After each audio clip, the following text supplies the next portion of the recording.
Boom. Ladies and gentlemen, we are live. We are live and back at it again, folks. It's a Monday. It's early on a Monday, and we are live with WWE RAW here at the Wrestling for Life Network. It's going to be a fun one, folks, so make sure you get in that chat. Click all the buttons. Be a friend. Tell a friend. Like, share, subscribe. Do all the fun stuff, and make sure you strap in, strap on, grab your snacks, grab your feel good. Let's go.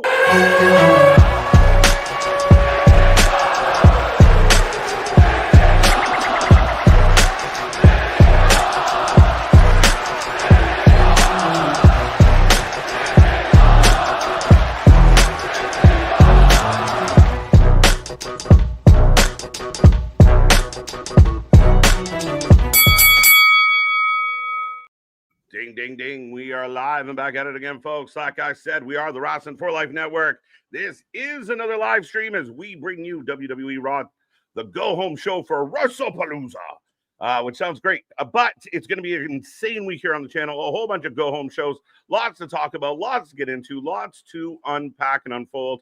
So we are going to find out a stacked Raw tonight. So it's going to be a good one, we hope. And we got tons coming your way. So make sure you get in that chat. Hope everyone out there is happy, healthy, and safe. You're feeling good. You're doing good. You're ready to go. You're ready for some wrestling. As me and that pretty face have you for the next couple hours. Hoping to be in bed early tonight thanks to the show. But if you don't know who we are, well, I am Mr. Evernight KJ White, the Iron Man of YouTube. That is Big Nick. Ladies and gentlemen, boys and girls, children of all ages, the Wrestling for Life Network proudly brings you its YouTube tag stream champions of the world, the Every Night Delight KJ White. I am Big Nick. And yes, we can thank Monday Night Football as to why we're going on an hour early because WWE's getting out preemptively in front of it. So quick turnaround of getting home from work, like we were just talking before we're live. We get home from work and instantly there's the wrestling on. Yeah, we're ready to go. We're ready to go. So hopefully everyone out there is doing well. You got Monday in the books. We're going to cap it off with some wrestling here tonight. And again, like Nick said, a big quick turnaround. We'll see if this sticks. The next 3 Mondays, we will be live at 6:30. And then we'll see what they do with their scheduling moving forward. Does it stay at 7? Does it go back to 8? What do they do? We will find out. Right. Well, we know someone who won't be coming back. Of this news broke on Saturday of Andrade no longer with WWE, and it's been a little marred with controversy. Yeah, a little marred with controversy. I saw some obvious takes out there that made no sense to me. It's unfortunate. Big fan of Andrade. I've hyped him up for a long time. I was pumped when he went to AEW. Didn't do much there. I was pumped when he came back to WWE. Hasn't done much. The rumor is that there was thoughts that him and Phoenix would win the tag titles. However, I guess he did not pass the wellness policy, got in trouble for the wellness policy, and then apparently he ghosted. So I don't know. Yeah, allegedly he failed a wellness policy test, and then there was, I guess, a disciplinary issue backstage or whatever, whether he ghosted or whether he was told to go home and sent home. It seemed like the rumor going around was that it was going to be Andrade and Phoenix versus the Wyatt Six at Clash. And that never ended up being the case because obviously Andrade had been sent home, I guess, at that point. Is he his own worst enemy at this point? I wanted initially, before all the stories came out, to come out and say, oh, they wasted this guy just under 2 years after they brought him back. You could have used him in AAA. He was over as a mid-card guy, his feud with Carmelo. But now that it's all these backstage issues, which is exactly what he had in AEW, is he his own worst enemy? Mm-hmm. Yeah, I mean, again, I mean, a lot of this is rumor and speculation right now. I did see, the people that can't wait to jump on the dub. They fumbled. Did they really? We don't know. Like if it's on the athlete to, be within the confines of the wellness program, if it's on the athlete to behave and conduct themselves professionally, I mean, it is what it is. I mean, we talk about all the talent and what's happening with guys like John Cena and Brock Lesnar and da-da-da. He's a great upper mid-card guy, a great guy that, could be in the mix for a mid-title as far as IC or US. But, I mean, at the end of the day, I heard some rumors that they want him to go to AAA and do some stuff. He wasn't keen on that. So, I mean, I can't really blame the company at this moment. I can't, fully blame him because I don't know the full story. But, yeah, it doesn't look too good for Andrade because where does he go now? Could he go back to AEW? I wish they could have used him in something with AAA, but if he wasn't keen on it, that's his own problem. Could he go back to AEW? Does Tony welcome him back? I welcome you back with open arms. I can use something out of you. I don't know. Like AEW doesn't seem like the most forgiving place. And if some of the stories we heard are true from the other place of, for example, slapping Sammy Guevara, yeah, probably not. Probably not. That bridge may be burned. Then, well, that's the thing now. Do you go CMLL because that's kind of AEW light? Maybe. Does he go to TNA because that's WWE light? So does he end up in like MLW or something? He might, or this could potentially be, he's off to sell cars in Tijuana. I don't fucking know. He's not a GCW guy. Maybe he could be, but I don't know. He doesn't strike me as the indie journeyman. Like maybe he could prove me wrong, but it doesn't seem like that's the case. Is he? I don't want to say this right now because, again, like you said, we don't know the full story behind everything. Is he a case of wasted potential? Because when he was in NXT, he was great. They had him with Zelina, and you could have done it again, and he was great. And then he got lost in the shuffle when he got moved up. Then he got over a bit, goes to AEW, gets lost in the shuffle, comes back, gets the tag team. And there was always something there with him, but he just always comes up short. Yeah, I mean, like I said, I was a big fan of him. I know his heritage. He has family lineage that goes through Mexican wrestling. It was a big deal. I thought his NXT run was great. I think he shocked the world when he won the title. But he had a good run. Him and Zelina worked so well together. I think he's another example, kind of like Cross, that the Vince McMahon effect was a big deal. So he comes up, Vince doesn't really give a shit. They separate him and Vega, and they never really find it again. And I don't know. Yeah, I mean, either way, I think with his talent, if it's his fault, it's a waste.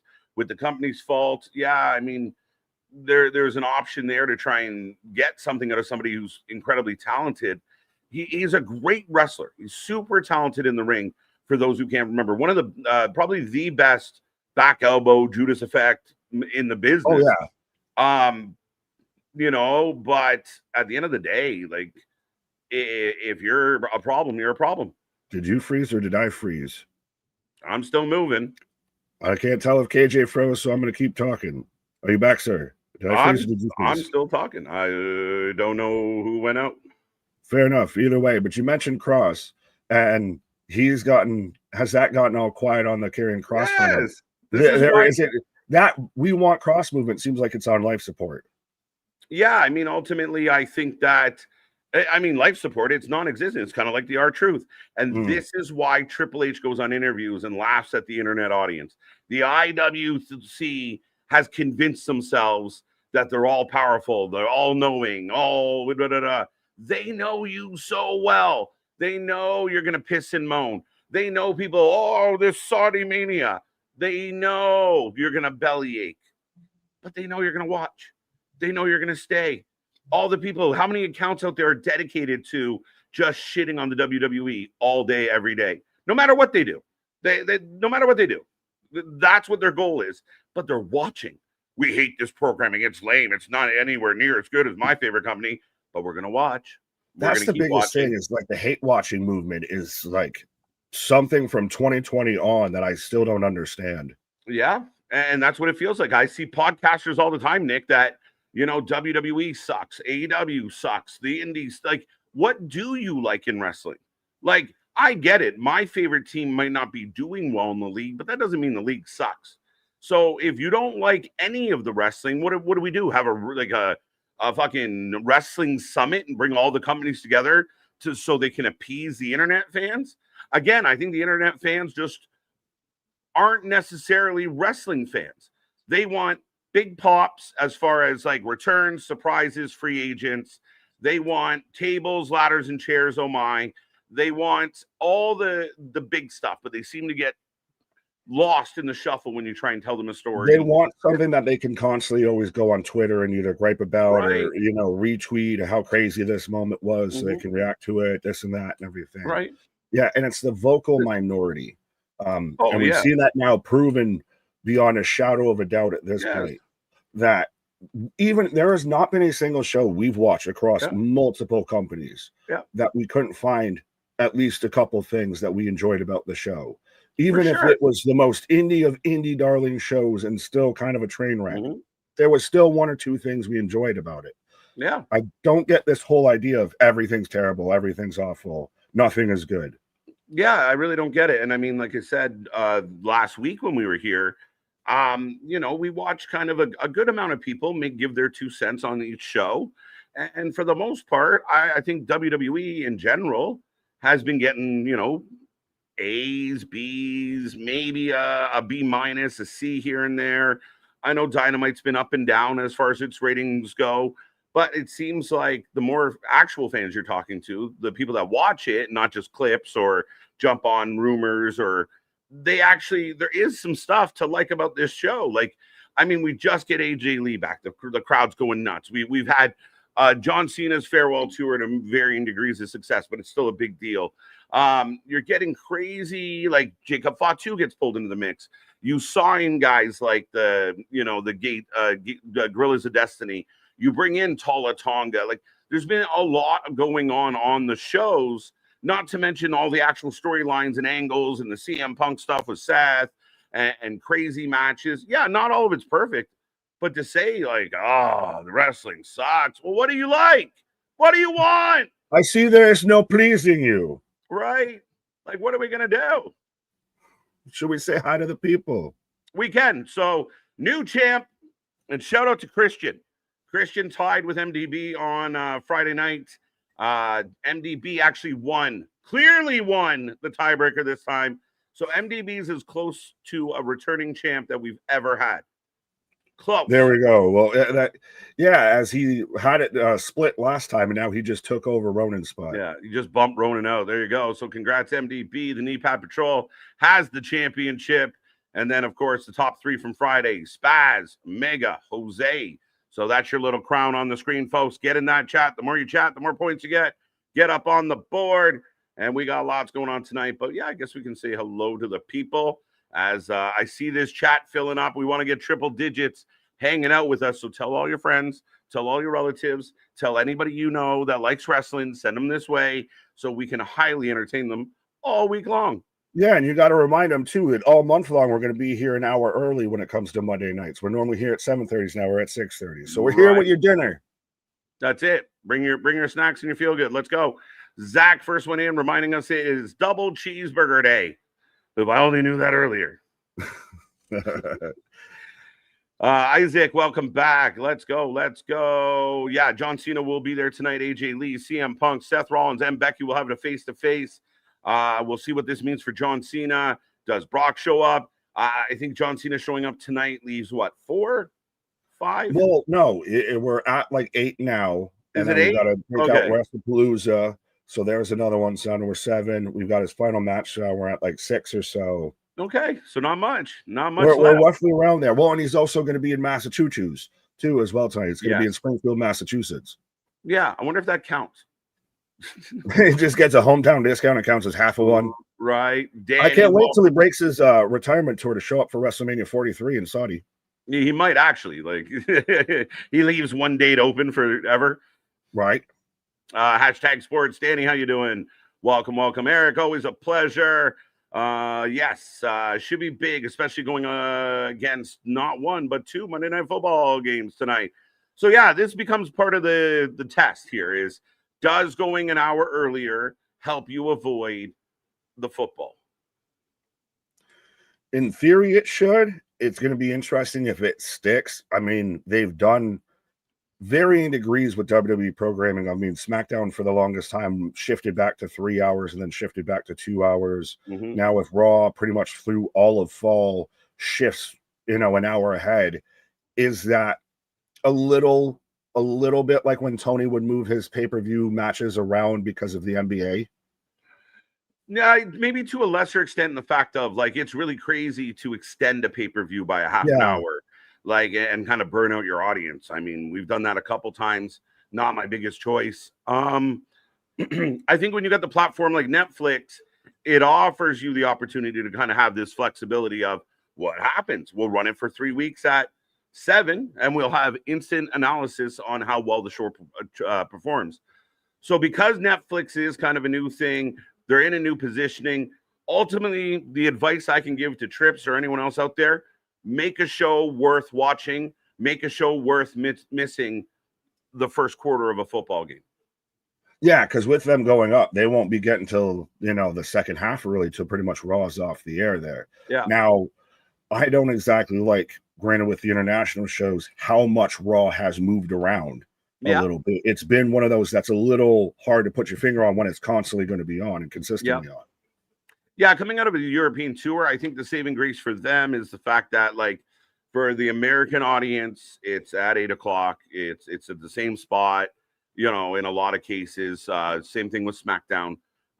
But yeah, I mean, the wrestling fans, like many fans, are creatures of habit. So you don't want things bouncing around too much. People show up an hour from now being like, what happened? What happened? Right. Well, I want to see. I bet you there's going to be some streams out there, respectfully, not saying any names, but I bet you there's going to be some streams that start at 7:30 or 7 or 8 o'clock, not knowing the time change.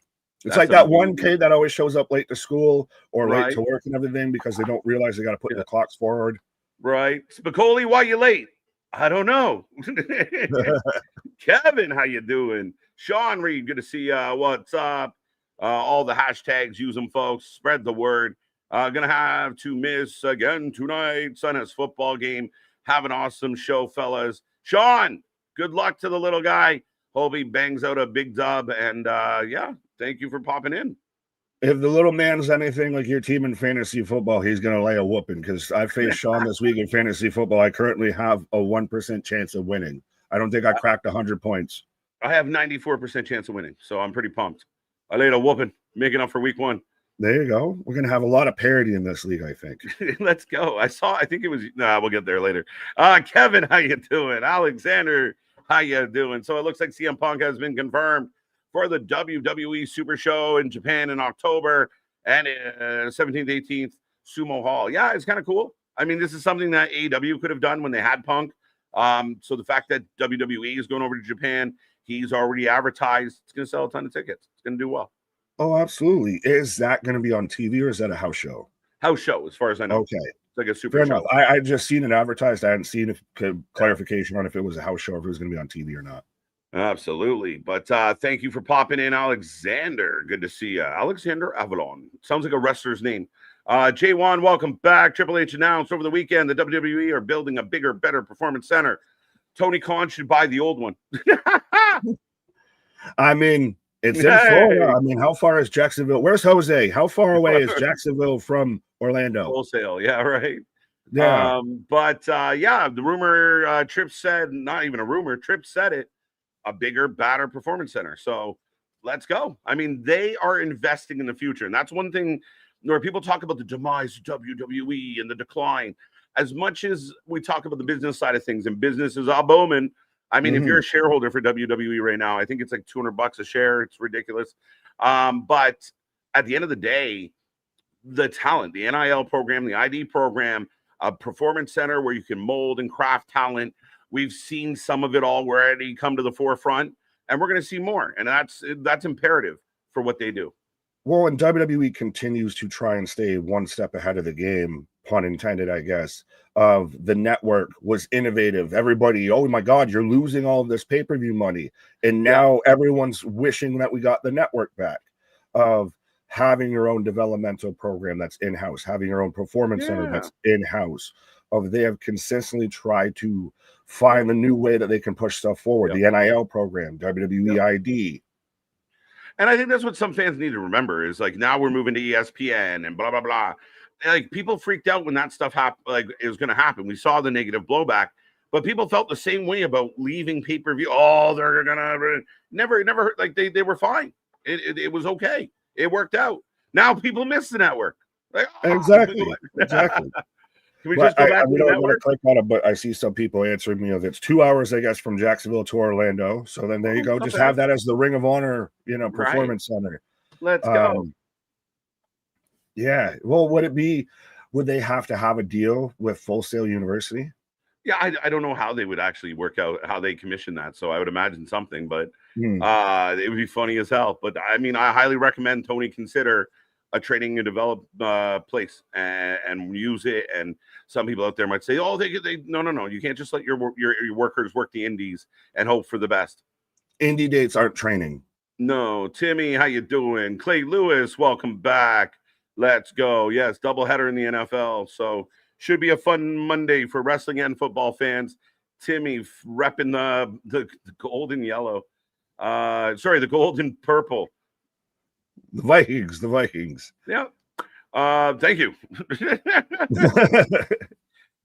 Christian Bauer, how you doing? Congratulations to Terrence Crawford. Crawford, I like it. Gets the win.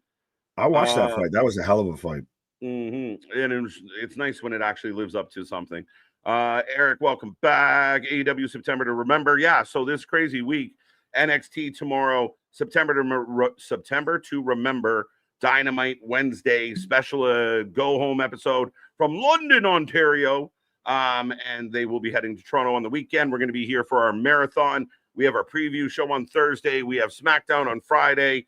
All the things are coming. All the things. Especially with Homecoming tomorrow. Right. Yeah, and Homecoming tomorrow. Holy shit. Ronan, let's go. Wolf. Hello, love your stream, and I will like to be a fan and friend. Kindly add me upon your Discord. Name is Grace09. Well, you can go find our Discord. All our links are down below as well. So go check us out everywhere, and we'd be happy to be friends. What's up, Daryl? How you doing? Damien, welcome back. Always looking forward to stuff. 5 days away from WrestlePalooza. Let's go. Brandon, how you doing? Ronan got you already. Happy Hispanic Heritage Month. Shout out. Ole! Arriba. He got released over the weekend. Yes, he did. If you're ready for some Wrestling for Live, give me a hell yeah. Pump it up. Let's go. Big Dog back in the house. Daniel Berry, Sports Highlights. I feel like it's been a minute, sir. Welcome back. Good to see MDB. Get the fuck out of here, bro. There was a part of that, though. You have to admit, to hell with MDB's comment. There was a part of that to where Ray was smiling underneath that mask. Oh, for sure. He was looking down because he was just emotional. And I do think it does set up like a mega match of like Ray versus Sun for that title. They made an emphasis that Ray's never had that title. You know, I think there's something there, man. Allegedly, he's almost back from injury. Yeah, hopefully close. Hopefully close. Dale's with us. Kevin's with us, as always. Kevin, Ronan, Dale, Christian. Kevin, Rowan, no. Bear, and Meaner friend. Let's go. You think the firing will affect WWE and Flair going forward? No, because Flair dumped him first. Yeah, he got released by Charlotte Flair before WWE had the chance to. Right. So, if anything, maybe that ties into the story of, yeah, we got Andrade out of the locker room and Charlotte's a little happier. Oh, that would be crazy if that's part of that's some AW kind of drama-y backstage bullshit. And that's just that's not anything confirmed, folks. That is just rumor and conjecture. We're not looking. But when you hear Dave Meltzer and Brian Alvarez talk about it later on this week and everything, you know where they got it from. Right. Evening, Cherokee George. Welcome back. Welcome back. Valkyria versus Perez also should be good. It's going to be a great match. Oh, just on top of this, it's stacked of we've got Dragon Lee versus El Grande. Right. We've got good matches aplenty here. Right. MDB saying if Tony had a spine, he'd make Andrade hologram 2. Well, Arez is hologram 2. Andrade could be hologram 3, however. We just do the Grandes with the hologram. All the Grandes. Saffit, welcome back. This we'll get back to that. MDB. We got Dale. Klaatu. How you doing? Let's go. Nexus. I like the gimmick of Klaatu has arrived. The pleasure is all yours. Yeah, everyone's got a shtick. Nexus, quickly, Nick, because we were getting close, but I believe it was Ortunga out there saying John Cena's last run needs some Nexus. Otunga just wants to get booked. Otunga just wants to be on TV. David Otunga's like, how do I get booked? Yeah, well, you're going to get what? Where's Michael Tarver in all of this? Right. You got Wade Barrett, you got Heath Slater you can pull from TNA. And then you had Michael Tarver, Otunga. Who am I? Gabriel, Justin Gabriel. Justin Gabriel, yeah, who's a funny guy. I actually had a chance to talk to that guy once upon a time. He is a hilarious dude. Completely changed his life, like completely changed everything. Remember when he had like a short AEW run? Yeah, like a yeah. No, there was rumor that he like at that time going back, he was gonna like do something and it never materialized. Yeah, he was supposed to be like their big South African champion or something. Ronan, 2 belts, Dom, let's go. He lied, he cheated. Somebody did comment on our, I think, our stream of like, well, are we just tired of like Dom cheating? We're like, no, no, God, no. The heel cheating? Like, so people are funny nowadays. And even then in AAA, he's the baby face. Right. They hated Vikingo. They wanted Dom to win. Yeah, LOL. Stream was good on my end. So I think Nick had an internal meltdown. I had an internal monologue that I had that daily moment of my internal monologue just came out. Right. Dale, we got you. Ronan, Big Dog says all the different things. I'm not sure what it is, but next is saying preach. We like it. This is a preachy place. Safit GCW shows are way more hardcore than AEW. Yeah, I mean, overall, for sure. Not that far off, though. But they also, you can execute a hardcore death match and do it well. Yeah. You can do it and do it terrible as well. Or do it with purpose as well, right? Like either, you're in a tournament or there's hatred build up between two guys. Like you can still make steel chairs and barbed wire make sense. Yeah. Richard, hope we get a few more matches out of for Palooza, preferably title matches. Get Dom and Tiff on the show. Well, we'll see. I mean, they don't like to add matches late minute or last minute. How many are listed for Palooza right now? Off the top of my head, it's what do we got? The Usos might get added. I got it pulled up. We have is the Usos official? Matches. 5. Usos right? are official versus Division. Io versus Steph. Punk and AJ versus Seth and Becky, Cody and Drew, and John and Brock. So we've got 5 so far. Yeah, I could see maybe 1. No, I don't think they'll go much. You got to remember, I think when they're booking these pay-per-views now, they're accounting for like a long John Cena entrance, a long CM Punk entrance, a long Seth entrance, which might not be our favorite as fans, but I do think they do some math there. Yeah, but it does. Is there a line between, and I know we got like a minute 20, is there a line between going and making it a spectacle and giving it the pomp and circumstance it warrants and it deserves and it needs, and overstaying your welcome and almost doing like, do we need 4 Jey Uso running backs, or can we just get by with just 2? Yeah, I mean, again, I think there is a line, and we always I think my opinion's always been quality over quantity, but there is so much, you can cut it too thin, right? Like 4 matches is real hard because all 4 better be a fucking banger. They better be there to fucking deliver on 4.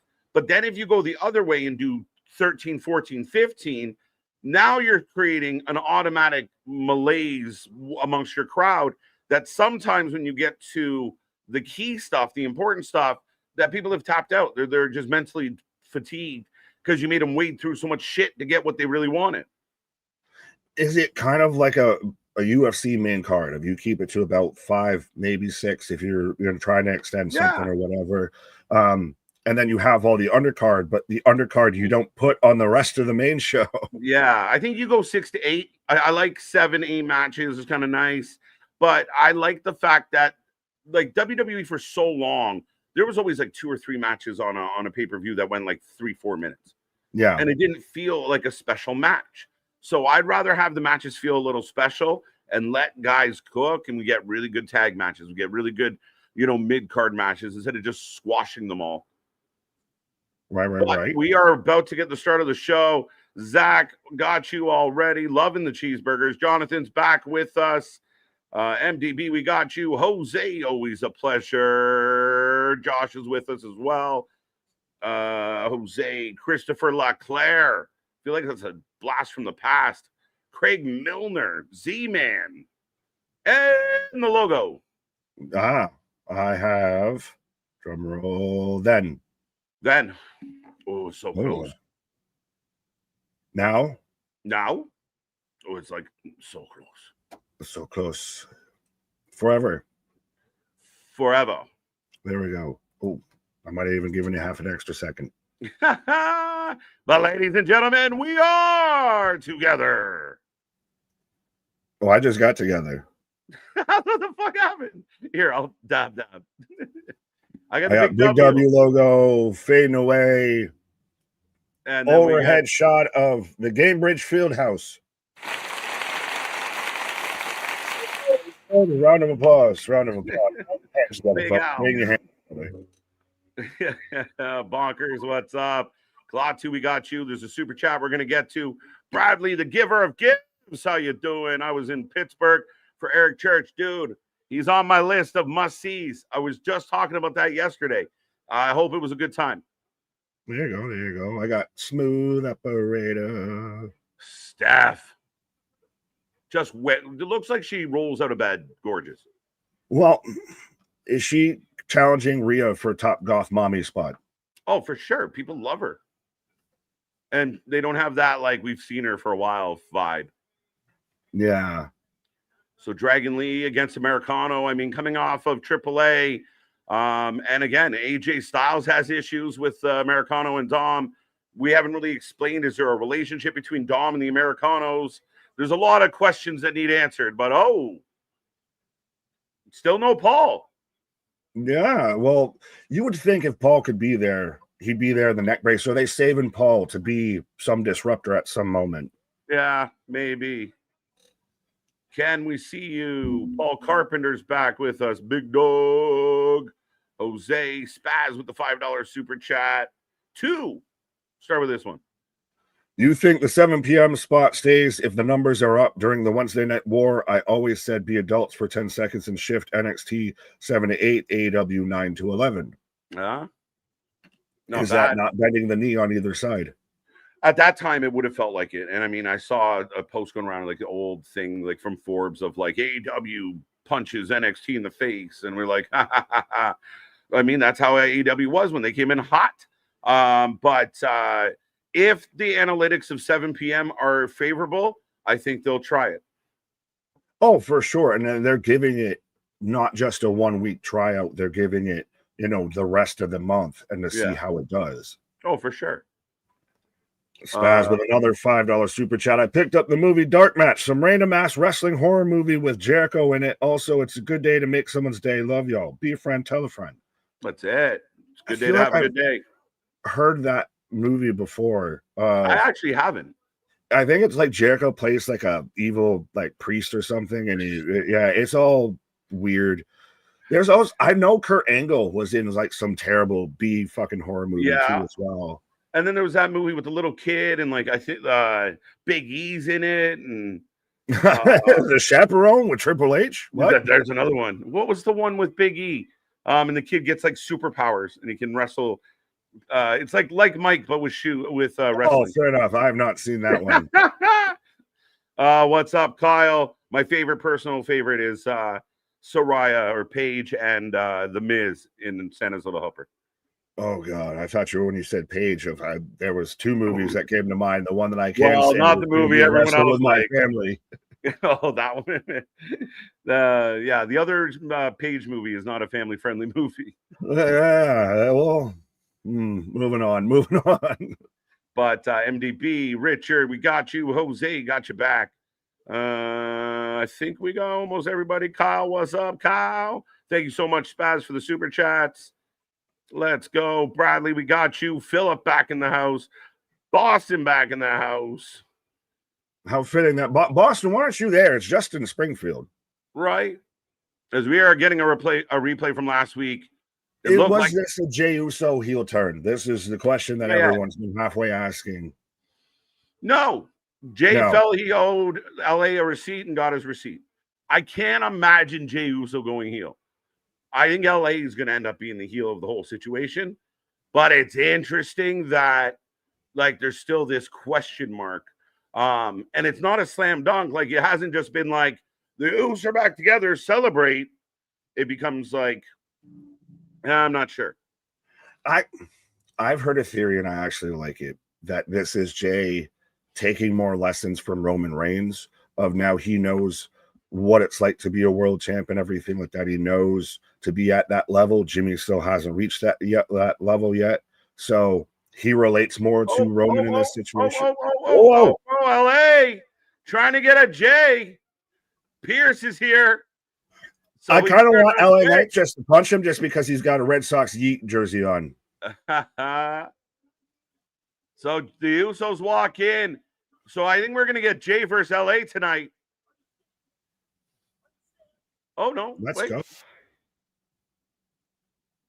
You take you. All right. Does it take Jimmy having or Jay being beside Jimmy to kind of help rein Jay back in? Maybe Jimmy just gets fed up and kicks Jay in the face. Everybody hates everybody. Everybody hates everybody. What's the movie with Dolph Ziggler in it? And they had a terrorist takeover Monday Night Raw. I'm dead ass serious. Oh, yes. And it has Kane in it. It has Glenn Jacobs in it, too. Give me half a second. I think it's called like The Countdown or something like that. I've seen a review for this movie. I haven't watched the full movie, but I know the Van Damme one in Pittsburgh where it's overtime. Son and Death. Countdown. Look, Ronan throwing it out there. Yes. I don't know. Yeah. See, I was right. I know my terrible WWE movies. That's amazing. Yeah, there's really crowd is chanting for Cena. He's got to kick it off in Massachusetts, right? In Massachusetts, here comes the champ. Yo, with the small tunnel and actually seeing the place packed out with signs and everything, it had for a brief glimpse that attitude, like that 90s look a bit. Right? The place comes unglued. I love the stage setup like this. Not bad for a dying company, eh? Well, that's why they got to cut down on all the stage production, right? What's up, we got to fit more people in. Sorry. Not a problem. Just saying hello to Vance, who, the next 3 weeks are all at 7 p.m. start time, which we are 8 minutes past already tonight. Wow, how 40 minutes of this show just vanishes. Right. Tanisha, See No Evil, good WWE movies too. Yes, that's why I always use May 19th. May 19th. Right, that's a good one. Boston's his Raw hasn't even loaded. Pause. Well, it's because it's right down the fucking street, my guy. Go and open your window and you can just hear it. My Raw hasn't opened. Hit a button. Mega with a $7 super chat. Hello, KJ and Biggie Nicky. Let's enjoy a great Raw. Let's go. Let's go. Thank you for the super chat, Mega. Brandon's in the house. Oh, RM, I see you, Brandon. What do you think of WrestleMania coming to Saudi in 2027? I feel like we talked about it at length on Friday, but I mean, the grand scheme of things, it is what it is. I'm not that bothered by it. I'm still really interested with your perspective and your take on it because you're outside the U.S. It seems like you brought it up of the U.S. has a very much a bubble view of this. Do international fans feel the same way? I don't think so. I mean, again, I know we talked a little bit about the UK fans might have been hurt because they really wanted, WrestleMania London. I want WrestleMania London. I think it's going to be amazing. But that being said, I think we're going to see more international WrestleManias and big shows, and people are going to have to get used to it. It is something that the WWE is pushing for. Shout out Alicia Taylor. Julio?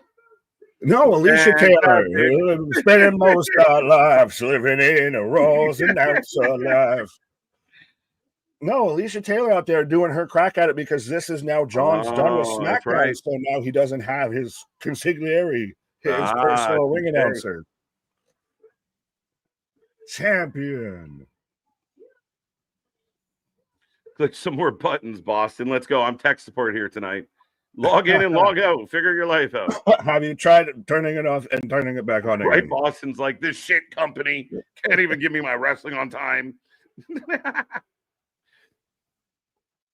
Spaz with a $5 super chat. Some movies are for people with families. Some movies are for people making families. Little bit of toodle to how do you?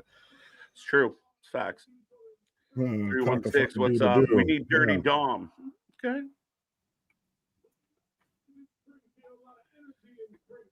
Lucky Brock had boxer briefs during a wardrobe mishap. Would have been even funnier if he had something like Brock was rocking a thong and his pants ripped out. AJ Like, Styles with the dong. That's even Well, more it's not the terrifying. first time it happened to Brock. I had to get reminded of, you remember, I can't remember exactly who was wrestling. He was wrestling Cody in his fucking MMA shorts just tattered out of nowhere. Like, so weird. Yeah. Yeah, Brock is a big man. He needs some room. You can't be wrestling in tight jeans and tight fucking shorts, or those. That man's just gonna tear through shit. He was out there for a boot scoot and boogie, right? Paul saying Peacemaker's good and it's funny, all that, but it's not hitting like I thought it would. I don't know. Do you have 2 cents on it? I've never watched Peacemaker. I haven't watched a bunch of Peacemaker, to be honest. Folks out there, let us know. Do you recommend Peacemaker? I got some teammates in the house tonight. His family. Does this mean he's about to get beat up? Usually. He's only got now, so many dates left in Massachusetts. This might be his second to last time in Massachusetts. Right. Oh, there you go. Who are you wishing happy birthday to? Was John doing? Someone in his family. Oh, there we go. That's good. Can see. If you like James Gunn, you like Peacemaker. Well, James Gunn is hit or miss at times. Okay. Guardians was good. Superman.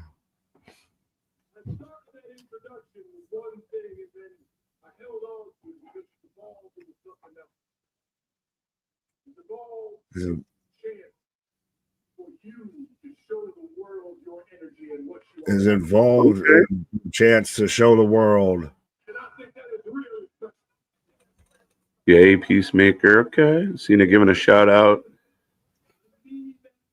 Bayley or Nikki Bella. We answered that on the week. Yeah, go check that out.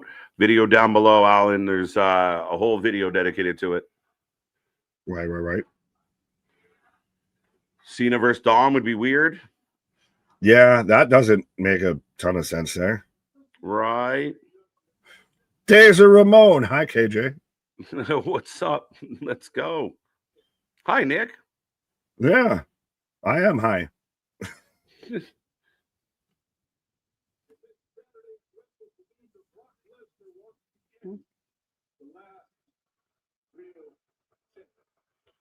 There you go. Talking about Brock. Wants to end the last real champion. Uh-oh. Do we see Brock tonight? That's what I'm wondering. Now, he's not advertised, but doesn't mean he can't pop up and flatten John again. It's been an interesting idea. I'm restarting the app, Nick. Now the app won't even load. Fucking WWE sucks. Right.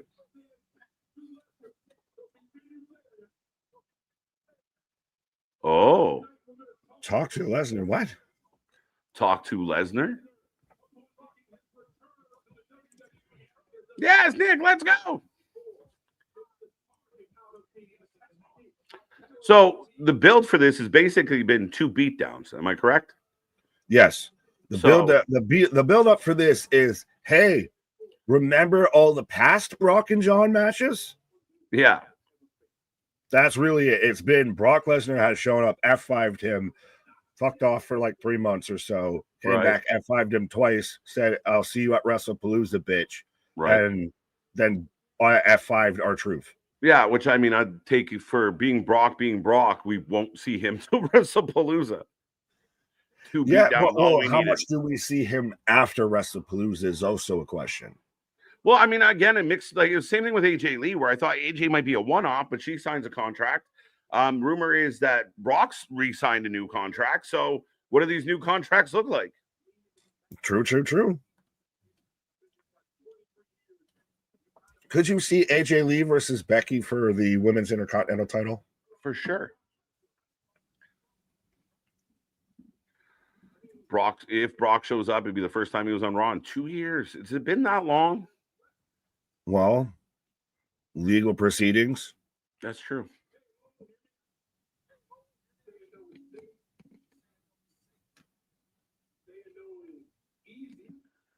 Okay. Cena knows safe. Cena knows easy. Is he gonna? As we get thank you, Cena.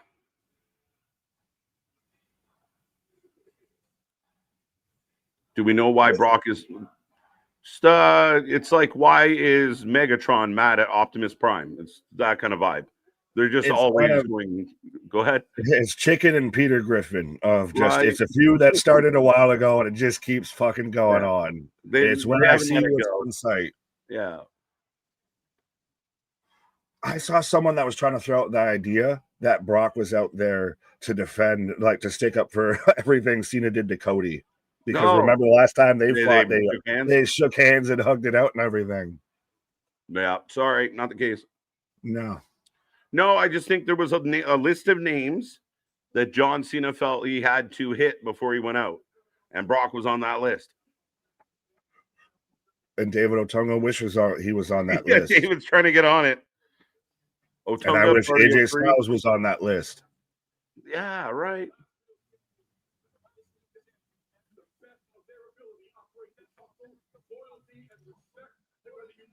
Now, is it interesting that he still goes by so much with this whole promo, the last real champion, when you're not a champion anymore? Yeah, it's crazy, but I guess in his mind, he's still the last real champion.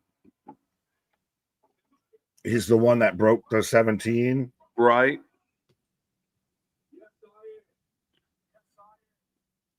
Like I kind of like, this is an interesting comment. Pick up the pace. My only issue with this Cena one, and I get it, we're going to get a lot of this, and I don't want to be that guy, but we get it. 23 years, did a lot. Love you guys. I'm in. Blah, blah, blah, blah, blah. Yeah, all right. Is it?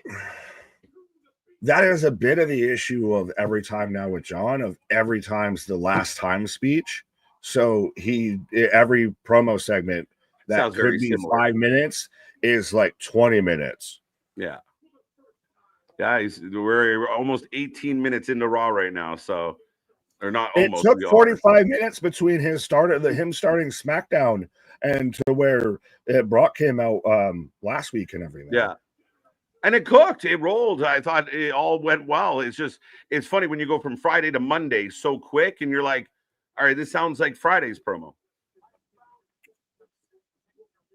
I founded Suplex City and taken your best shot. Ooh.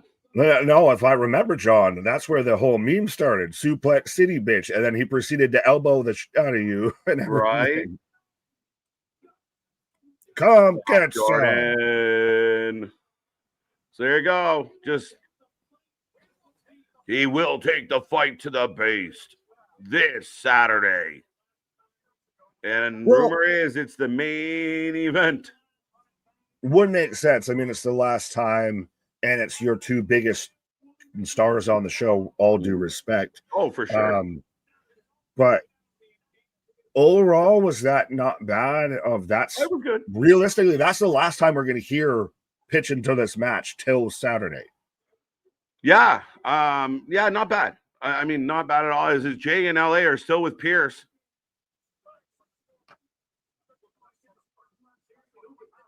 We're fighting in the parking lots. What is this, NXT? Jorts over jeans. Yeah, jorts don't rip. Right. That was a receipt. See, Jay's not turning bad. He just had a receipt with LA's name on it. Yeah. We think. But LA could go bad. Jimmy could go. Like, this is a bit. LA is the most likely out of the trio here. I think so. Oh, 100%. Because why put the Usos back together and flip or not put them back together? Why they got to be back together, and I think the fans still want to cheer for them. People like LA, but if LA ain't going to knock on that door, people are going to get fed up with LA. It would be like if Christian at All Out turns around and nut shots Copeland. Like, why did you do all of this and have us feel this whole big moment for that? Yeah, like where are we going with it? Like, what was the point, right? So again, I do like the fact that Jey,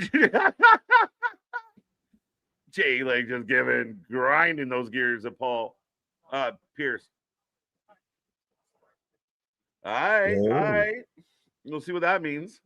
So we're getting Lyra right now. We're quick pace. There we go. Or as the MDB likes to call her, 2 wings. 2 wings. Darkwing. Darkwing Duck. When you're in trouble, call DW. Darkwing Duck. So Lyra, we are gonna put a poll up, folks. Let us know who you're taking. Is it Rox or Lyra? Lyra got a really serious face on, and she's I like that she's playing the crowd right now. Does she ever really have a serious face, or does she just kind of have a face? She has a face. There's just one face. Well, she kind of always looks like she's halfway surprised and confused all at the same time. Right? I don't know. I'm with MDB, man. This girl, I mean, I've been advocating for this girl for a while. I like what she does. I hope she doesn't get lost in the mix. This should be a really good match with her and Rox. I think this is where you can. Does Bayley get involved with Lyra when she comes back, or does she get involved somewhere else? I know. I think Bayley's going right after Lyra. Okay, so that's where I can see this, because I thought that Becky, AJ's taking that spot. You do Lyra and Joker Bayley. Yeah. I think because Becky's so tied into like AJ Lee right now, and what that is, that if Bayley is going to make a return, I mean, I think they could use Bayley to really kind of continue to build up someone like Lyra. It's helped Lyra so far. So again, it might be a little jump off. So now, Wokatu's saying, is it Lyra or Lyra? Lyra. Potato. I guess it's my American accent and his Canadian accent. Yeah. I believe Lyra, Valkyria. I will never tell you a Lyra, but I will tell you a Lyra. Right. And Boston, I see you and I agree with you. He needs to take that jersey off and put on a Yankees one, because they were the better team. Go Jays, go. Hey, you can have that at this point. I'm just happy my Buffalo Bills are 2-0. A little less dramatic in week 2, which is good. Yeah, well, outside of Josh Allen sitting there and just smashing his face and everything, man, sit there and bust a nose and, has that is realigned and goes out there and still wins the goddamn game. That's my quarterback. Yeah. Do you as fans like kind of have a heart attack, a little arrhythmia every time he takes a bump? A bit. Well, I mean, he has a bit of Haas machine and everything. Oh, yeah. Coming off of last year where you had the broken hand, and especially when he comes up and it's a head thing, you could end up like Cincinnati with Joe Burrow out 3 months with a toe. Ooh. Nobody likes turf toe. I don't know what his full injury is, but it's a toe injury, and so he's out now 3 months. So instantly your season can change like that.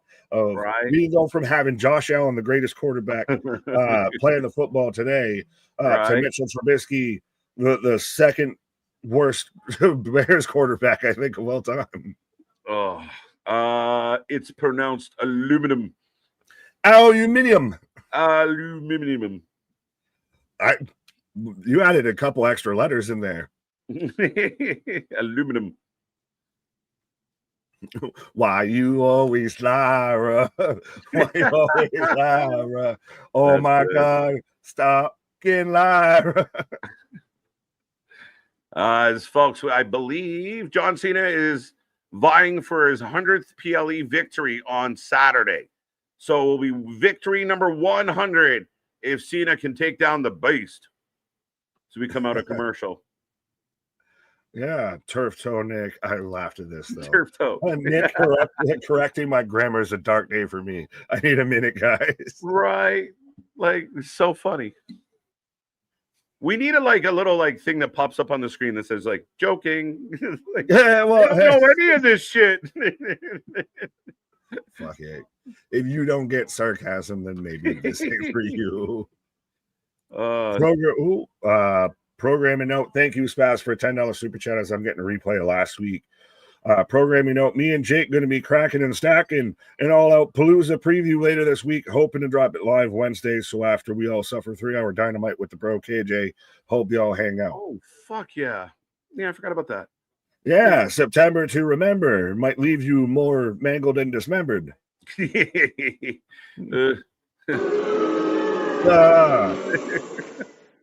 can't do that as these two women lock up in a collar and elbow tie-up of having the booty bird come out here. There we go. It'd be bird sounds. Cheap, cheap, cheap. I was cheap. more booing the 3 hours of my Wednesday. 68% of the chat going for Lyra. Rock's getting 32. So favorite to Bird Lady, not exactly a slam dunk. Rox does have Raquel at ringside to help her out. I still think that this could be where we see Joker Bayley pop up or something, or at some appearance. Because, I mean, we've had the video sequences, the video promos, the packages for a couple weeks now. I feel like we kind of need something a little more tangible, substantial. For Bayley. Joker Bayley to show up and get involved here. So where Roxanne could win and cost, Joker Bayley ends up costing Lyra the match. Well, I mean, you have a weird opportunity here because we don't know how it's going to play out, right? Let's say Rack and Rox kind of go after Lyra. Does Bayley come out as like the fake helper, like the I got your back, and then like we're friends, right? And just holds on and shakes a little too tight and everything. Yeah, never leave me. I'll find you. Right. I'm so far behind. What the fuck is a Joker Bayley? Nick? Bayley's whole little inner monologues and everything of I think she's going to kind of come out as that snapped of like, again, that I think I'm doing nice and I'm trying to be helpful. I'm just so happy. It goes back to that hugger, but holds on a wee bit too long. Yeah. She's a hugger, but a creepy hugger. She holds you tight like a mugger. Right. Ragnaroks, where Thor's from. My thighs are really sore with Ragnaroks. That's good. Bianca Belair, interesting. Needs to be back soon. Are we playing the word association game again? Yeah. Return. She'll be back soon. Do you find it interesting? She was the only one. Ref Justice, get out here. Rack's gotta go. Oh, Rocks with a roll up. Small package. Ooh, and it's actually Raquel costing Rocks the 3 count there. Yeah, but does this set up for what we were just talking about? So now you get another interference because you've thrown the one distraction away from ringside. Well, that's God of thunder thighs. Right. That becomes the other side of the equation of, okay, maybe she doesn't come back. She just comes back crazy without the pretense of, I'm still kind of happy on the surface. Right. Like, so we don't know. Like, she could just show up here and beat the living shit out of Lyra without any of the other stuff. She could go full heel. She'd go full crazy. She's not crazy. She's just a little unwell. I love that song. Well played. Tabernacle, some might say. Well, thank you. It was a good one. As Roxanne just wailing away on Lyra right now. I feel like we're setting up to a commercial. Yep, as we're showing the replay of pulls her off the top rope and smacks the back of her skull there. I saw, and I know we were given Woods, Creed, the biggest grief and everything because he sat there and said about how he actually had the brain surgery and everything. Turns out it was actually real. Yeah, people don't post shit like that. That's disgusting. That was gross. Yeah, I didn't need to see his cyst. But yeah, I mean, I'm glad that he's better and they took that lump out of him. But ew, why'd you show me that? It looked like steak that shit that's undercooked that you throw away. Like the hard grizzly part that you just shit. When you get a fucking ribeye, that shit like, no, you can have that. Not even what I'm mad at. Yeah, no. But yeah, I mean, he did exaggerate. He didn't exactly, he's not Shibata, but he did have what looks to be a pound and a half loop. He had a ciabatta cut out of his fucking head there.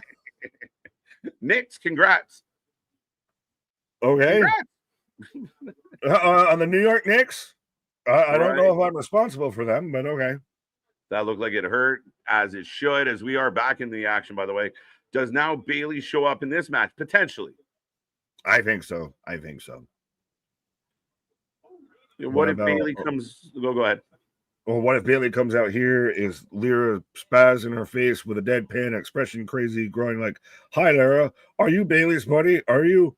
What? I feel like there was words and phrases in the middle of that you left out that I don't know for context clues, because that feels like a half a sentence. Almost like amnesia, right? Like just kind of like okay, I see kind of where you're going with that, spaz. Again, I mean, it's a little bit up in the air. Yeah, I'll agree it's up in the air. I think that comment's up in the air too. That's good old spaz with it. I like the theory. You'll see. Destiny Wrestling in St. Catherine. Good old St. Catherine's. So spot in St. Catherine's are good for fucking chicken wings. But yeah, 26th of October. Interesting, Bradley. As we're back in the action, as I got Lyra firing up right now after the big reverse backdrop onto Roxanne. Right. What's up, Wesley? Wesley, what up? No, I was just getting Q on saying my brother's from another mother. Well, we're both from different other mothers, so not the mama. Not the mama. 10 points to Gryffindor if you get that fucking reference. Yeah, no shit. Taco Mark back in the house. Yo, yo, yo. Whoa. Vance, he's on my fantasy team. Ooh. Sweet, sweet fantasy baby. What Bash? Oh, Burrows? Maybe. Right. I got an extra QB if you want one. Come get him. Oh, yeah, no. I just realized we just went back to now I know when we have that, when Sound Commercial has a little counter in the corner, it didn't have that. So I was like, are we back in action? And then it just cut like it was going back to action. So right, not the mama. There you go. Couple people jumping in on it. Yeah, that's how you're old. Take your ibuprofen and your multivitamin before you go to bed tonight. Right. Oh, got wrench powerbomb. This does, though, set up to, I think this shows just a nice little bit of depth of this women's mid-card division, because we needed women's mid-card titles and everything, and then they haven't been really pushed or used that prominently. Julia hasn't defended hers, once in like 2 or 3 months, and Becky's won it, and now it's just at a standstill. Fair enough. Oh, both. Oh, no. We're trying to decide who's going where, but both ladies need the bottom rope to reach over the top rope. They're little. Did you say feisty or spicy? Either works. Oh, Hurricane Rana. Frankensteiner. Is it more of a Frankensteiner because Roxanne fell for a good bit and then Lyra sold it and front flipped herself? Oh, yeah. I guess this is where I go now. Mortal Kombat, this is the part where you fall down now. Right. It's the new Mortal Kombat coming soon, folks. Oh, are you actually excited for that? No, I think because the first one was so like B level, as much as I love it. It was. I'm curious to see what they do with it. Now, Street Fighter's stacking up, so does Mortal Kombat do the same thing? And Bird Lady puts down Rocks with a great finish. That's it. She beat a tag team competitor. I'm good with it. But I was surprised that there was going to be more. That felt like that was it. Yeah, just they kind of went to the finish clean out of nowhere there a little. That's again, it's the funniest thing about Bird Lady. She just wins. Well, I think that's the only thing about her. She just wins. Again, I think I'm not wrong. I'm not wrong. Oh, Raquel's back. Raquel, fuck her.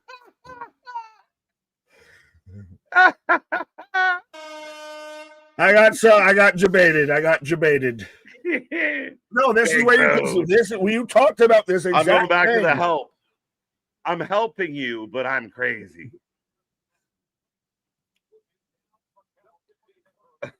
Yeah, and she's got no friends, so now who comes out here? Oh, Pop Rocks. Oh. Hey, Geekbox, now you can use that as the pre-reaction, the fake-out reaction for when we do the actual reaction. Oh, here we go! The role model! Bayley! Hey, Bayley! Let's go, let's go. I want to know, are you a crazy girl? She looked good, though. And she got the AJ Lee gear on, too. Oh, Raquel answers back. Are we setting up a tag team match play? Reversing the cutter. Yeah. I think so initially. The crowd's going wild for Bayley, folks. Oh, is this the most over Bayley's been in a hot minute? Maybe. I think, again, you know, if you're away and you come back, you get missed. And if you never go away, we can't miss you. Bayley to belly. Belly to belly. Bayley to belly. Whatever you want to call it. It's a belly to belly. Bayley on your belly.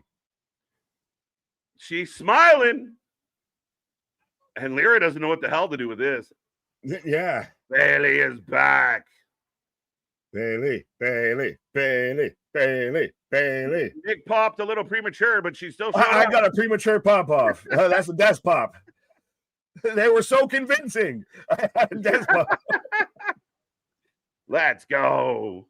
Oh, and now the voices got to calm them. Yeah. She's hugging Joe. Because he's not Michael Cole. Because Michael Cole's away. He's just happy to be back. Yeah, but we got to hug everybody. And again, it's a little that she's hugging a little too much, a little too tight. We're going over to Alicia. Bayley on a hugging mission. How do you feel, folks? She literally just jumped in the arms of Ref Jeff. Oh, she's hugging fans. That guy's never going to wash that shirt. I think it's Lyra's boyfriend. No, no, he doesn't look that dorky. 3 men in the front row think they just lost their virginity. They're pumped. The security guard just like, my wife's never going to let me live this down. And Bird Lady is, what is this shit? And there she goes. Okay. She's doing AJ Lee from 10 years ago. Right. She would have the AJ Lee shirt on. No, that's good shit. I'm good with that. Did she have an AJ Lee shirt on? Yes. That's even better. I thought she had her own shirt on. No, she had an AJ Lee shirt on. Psycho Killer. Cascase. Oh, wait. Whoa. What the? Why does she have like the Samoa Joe weird shit on the side? What is on Oscar's face? She came back from a fucking Renaissance fair and someone said, I could draw a dragon on your face. Yeah, I know. We're all thinking it. I am not saying it, but we're all thinking it.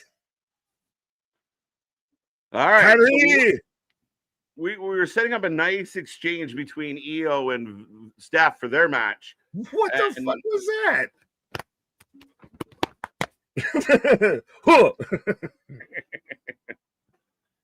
Are we going to get a match? Kyrie should be in the fucking Street Fighter movie. Yeah, right? Chun-Li. Yeah, not Kyrie. Kyrie. Is that getting over? Is Kyrie getting over? The fans are fucking good for something like that. But Jimmy in LA talking. I don't know what's going on between you and my brother. So funny. No, so Bayley's back. For those who are just tuning in, Bayley has returned. Right? KJ, let's go. What's up, Bradley? Those guys. Like, I touched a girl. It was on TV. I can prove it. Right. That's our profile picture now. Instantly, right? No. Bro, I shower. Go. You have a black screen on Netflix. I'm frustrated. That sucks, Tanisha. We'll keep you posted. Like we told Boston. Have you sorted this shit out yet, bro? Are y'all in the same neighborhood? Yeah. This is why you need that Vippin. You should have listened to Stephanie. You should have listened to us what we're saying. Get that free Vippin. Right. Yes, no, we had the same idea. You're good, guy. Oh, okay. Are you sure? Yeah. No, you literally just you spelled it faster than I did, so you win. Great mind. I got Kofi Kingston coming out. You can't be witness to this Mexican destroyer, and you have to stand up for your Canadian destroyer. What? Right. Do you see the New Day's new graphic? The whole new graphic, what in the fucking Vulcan shit is Kofi doing? The New Day is, if the New Day was never the New Day before this, how would you feel about this group? If this was Xavier Woods and Kofi Kingston and Grayson Waller as it is now, I think because of everything that was the New Day before, this is kind of a hot box of trash. But yeah. Again, I think it's a little like, and look, they're showing like, okay, the cryptic New Day graphic. Yeah. I think I still don't quite get how Waller fits into the dynamic. I don't much care for it. It feels unnecessary. I just don't know that the New Day are doing enough. If I had never known anything about the New Day before, they seem like they're doing okay as far as they have a concept, they have an idea that they're trying. You just got to have them in stuff that we care about. Since the E-turn, they haven't been in much. They were tag champs. Like, that's the thing is, if we took the E-turn away from this, I almost like it more because they're just miserable prick douchebags. Like, that's why Waller works, because he can't do anything else. He shouldn't be sidelined because Theory's sidelined. Right. So he's out there just being a miserable douchebag like the rest of them. So that works. But once you tie in the E-heel turn and everything of that was such a lapsed opportunity. That's when it makes you regret what we're seeing now. Them now is just insufferable pricks, and the tag team division is not a terrible thing, and they constantly have grievances. They're Chelsea Green just as a tag team. They always have a gripe. They always have an issue. They're out there they were having funerals, and now they've just decided we're going to have all of the black attire. Like, Waller what says he was wearing was overalls and a cowboy hat. It's a hard look. I mean, Lil Nas X would be proud. Gonna take my neck to the broke down road. Gonna ride. Whatcha? Did you say horse? If that was spark a non-flashback for you? Yeah, that's what it was like. Oh, Spaz with a now I gotta go. You gotta go walk that off. Save a horse, right to KJ. Pause. As KJ's taking a pause for the cause, but Spaz with a $2 super chat. Hire Bayley's sister. Two of my favorites. Who is Bayley's sister? Who is it? As Kofi just going off, the bald-headed tyrant Adam Pearce has forced me here against my will. Are we, now that Andrade is out the way, are we all clear for takeoff with the Lucha Bros together as a tag team? Because Andrade and Fenix were working really well as a tag team, and I thought at least for the fullest of that, Penta could be fine just as a singles guy and all of that. But now, but if we're getting so involved with this New Day storyline, do we get the Lucha Bros taking on? I want to thank God for everybody that was all a commercial break. For anyone watching the US, you didn't have to bear witness to that. But are we now lining up more and more to where we get the Lucha Bros together now that Andrade's out the way of, again, being redundant, beating a dead horse of Andrade and Phoenix were great as a tag team. Andrade was great as a singles guy even. But now if we're going to have Penta constantly involved with the New Day, then you've got to bring in a tag team partner, player. And would they do Dragon Lee and Penta just to piss everybody off? But Penta coming out right now is Jose, what up? Bradley, yes, at this point, what are we waiting for, Nick? I honestly, yeah, with Andrade and Phoenix, I think would have really worked as a separate tag team if you would have had Penta as his own solo independent guy, like Penta versus Dom for either the Mega Championship now at this point or the IC belt. I think would work. But now if we're going to heavily introduce him into the tag division or feuding with a tag team, he needs a partner, player. As he's got the strut, the smooth operator. Hugger Bayley, hugging everyone. Yes, bonkers. And you should be not exactly hugging, of say 6 feet. We can't tell you, restraining orders and all of that. But, go and spread the good gospel of wrestling out there. Go and be a virtual or a viral hugger for all the wrestling fans out there. Spread the good gospel of wrestling out there. We got about 80 people watching with us. Let's see again if we can get this up to triple digits. I know some people still think we're still within the first hour of Raw. We got to remember now, we're almost through, I feel like we're, it started at 7. We still would have been not even through the first hour. My math wasn't math, and my words got ahead of me. Yeah, Penta should be mega champion, but he won't. That probably Dom's first opponent. I could have seen Andrade as Dom's opponent for it. I know KJ mentioned even before earlier to where we could see it build up to Dom versus Ray, a mask versus championship match or something like that, or career versus championship. You put that now as a big event like that, and you do that in Mexico. Oh, they're gonna do numbers. Sean, we got the W. He mossed 3 kids, 2 TD catches, and well, there you go. Is your kid 6'5", playing with 3'5" kids or something? If he's out there mossing kids right now, but no. Shout out, I guess. Well, we would like to extend from the Wrestling for Life Network of some form of an NIL package, I guess, for Baby Reed out there, if he's out there already dotting up kids and mossing them and everything. Too, Andre's biggest problem was he couldn't make Charlotte go. No, his biggest problem was himself, I feel, is we are underway with Penta versus Kofi. So, folks, let me know who you got for this match, whether you got Penta, you got Kofi, and why is it Penta? Up over the ropes already, does Penta.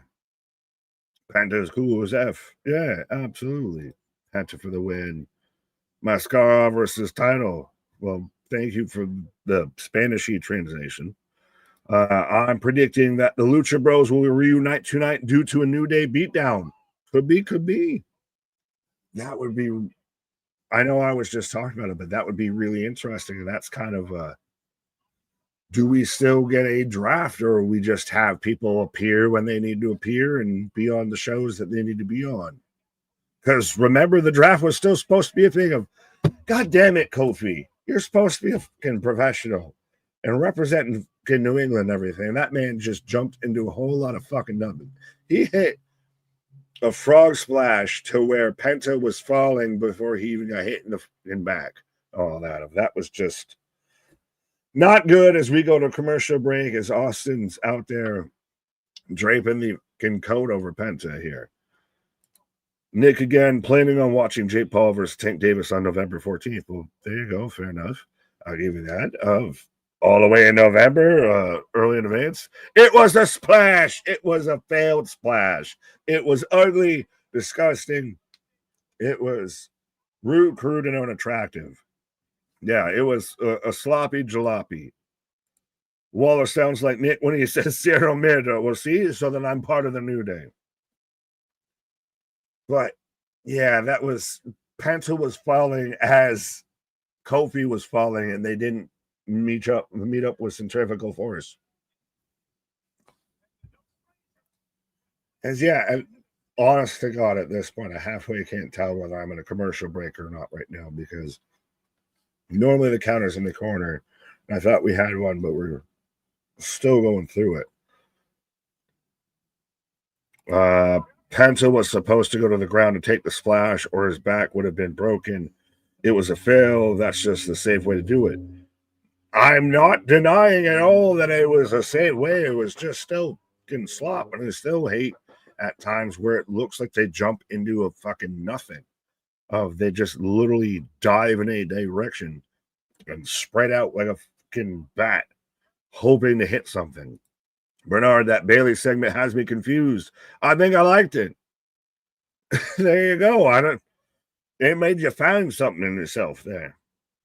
Sean, 6'2" freshman at Dobbins Bennett High School, same school as Gerard Sensabaugh, 6'8" school. Well, there you go. Papa Reed out there popping off. But yeah, I mean, if the homies out there already mossing kids, you know, like I said, we might have to have an NIL deal in place here. Man's got to have a wrestling for life patch, whatever school he commits to there. Nick having the blurst of times, absolutely. It was a splash to the back, even showed a replay. Hashtag Nicky Picky. Yeah, I am being Nicky Picky. As Kofi's just stomping away right now on Penta. Yeah, NIL all the way. See, college football is so much easier and so much more entertaining when, you know, the corruption and the paying players is up front instead of hidden. As Woods just doing crowd work right now. Egbuka is turning out to be the best wide receiver in the rookie class so far. Damn, that guy is good. I'm glad I got him into my dynasty league. Having a Mecca Ibuka of man's up stud. And again, Ohio State has become wide receiver U. Very much so at this point. As Hurricane Rana from Penta to Kofi. Hashtag Nicky Piggy. Do we need like a Nicky Piggy segment on the night or some shit at this point? Wait, people still watch the hand egg ball? Spaz, don't even try and act like people don't watch football. There's the whole pendulum drop kick from Penta to Kofi in the corner. 1, 2. That's the whole reason Raw moved an hour out here. I had bro in fantasy. Good thing I've Herbert. That's a crazy ass backup there. Baker Mayfield for MVP. No, you put some respect on Josh Allen, goddammit. My Buckeyes play real football just like Canada plays real hockey. All right, well, let's calm down out here. We're not getting collegiate alliances out here. I don't want to say nothing with Notre Dame being, 0-2 now. As Penta with the big old slap and then the smooth operator. Burrow made a yeah. Burrow's had the issue of that. The Bengals constantly feel like you keep investing into a Corvette that has a fucking 2 count. That was a hell of a move there from Kofi. We're getting the replay of the chop, but the Bengals constantly feel like you're investing money in like a Corvette or something, and it gets a piston that blows, or the fucking, the power steering line goes. There's constantly always something with the fucking remodel. It's meant to fucking just fly, but somebody is always banged up at some point in some time.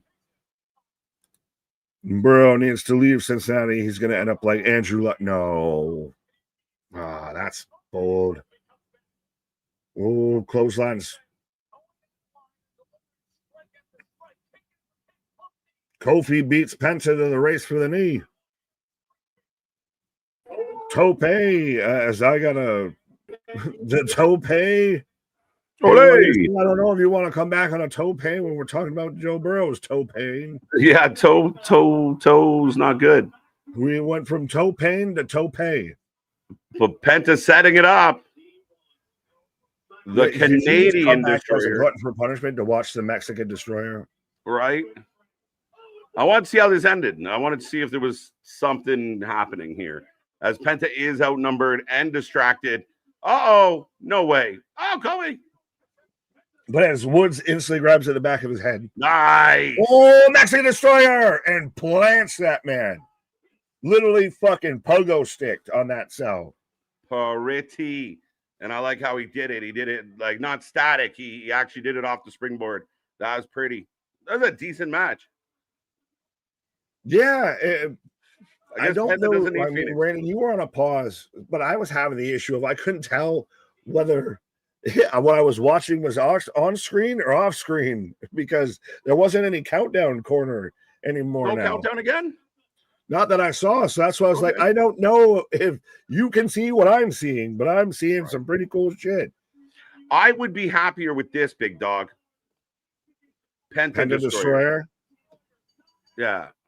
You can't. Either way, hitting that off the springboard was slick as shit.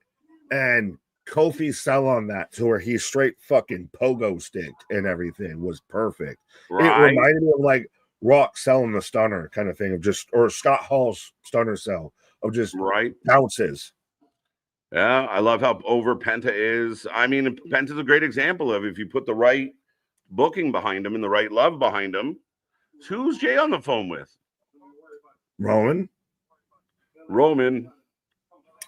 I said it before to where 4 letters, 1 word. Nick. No. I said it before to where Jey knows how Roman felt now because I've been there as a world champ. I know what it's been like to be in that spotlight and everything. Jimmy still doesn't get that. Jimmy still doesn't know that. That's a weird little subtext if you want to run with it. Oh, the Bronsons at WrestlePalooza is what he tried to say. Did they name this WrestlePalooza so they could just do a fucking sobriety test on everybody? If you can't say WrestlePalooza, you can't be on the fucking show. Right. I'm not taking no more orders from you. This needs to be this. This is what Edge and Christian have needed to kind of have of like that reconciliation, that coming to terms, that coming to agreements of I know we've split and gone our different ways, but we need to reconcile. Yeah, it's a weird choice to bring them back together, but Christian's still going to be a heel, kind of. You know what I mean? It's an odd, just dig into both of them being babyface. But up next, holy shit. Yeah, so I'm going to go pause and hope I can make it back in time. All right, Nick taking a pause for the cause. Show rolls on. Up next, we are getting the face-to-face between the two couples, CM Punk, AJ Lee, and, of course, Seth Rollins and Becky. So that's going to be interesting, folks. Make sure you be a friend, tell a friend as we go to a commercial break. But calling it anything other than a Canadian Destroyers, 100% Klaatu. How do you disrespect Petey? Good old Canadian boy. Again, if you want to call it a Penta Destroyer because it's his move right now, fine. But again, we don't change the name of an Irish whip based on what nationality the person is who's doing it. And again, maybe I'm Canadian and I'm a little hurt, but that is ridiculous. Didn't Jim warn Jey about turning into Roman? Okay. So I do have Byron on my screen. And Nick's right. Usually there's a little countdown clock during a commercial break, but it is not happening. So if you guys are still live, that'll be interesting. But we are going back to AJ Lee returning. What did you guys think of Bayley's segment? I wasn't watching at that point. I thought it was good. I'm okay with it right now. Like Bayley's back. She feels invigorated. The fans were kind of into it. And she kind of running it the way I thought she might, where she's like super hugger, right? Like she's running around hugging everybody. So she's like twitching out. So we're going to get a little bit of split personality from Bayley, I do believe, folks. Penta Destroyer brought to you by the Pentagram. We could have something like Penta and AJ feuding over the belt, but instead we have Dom walking around with 2 belts. I'm shitty. It's shitty. You're shitty. You're shitty. I got no problem with Dom and what Dom's doing. I mean, I want AJ Styles to get that belt, but the longer that Dom can continue to pick up W's and drive everybody nuts, the better Dom is doing at his job. So, yeah, I know the fans out there, oh, come on, but that's what they kind of have stretched out. The question will become, what is the answer? AJ Styles made a comment about being alone. Are there friends that could help AJ Styles? Is there an opportunity where a lot of people were like, oh, AJ just went in to shoot? Is there an opportunity there for, AJ Styles to bring back somebody like the Good Brothers who still have it, still can work? I watched it in person. They can do what they need to do. Do you run like an NWO Bullet Club kind of takeover where AJ's been held back and he's, this is one strong run? I want AJ Styles to really dig in and do something big.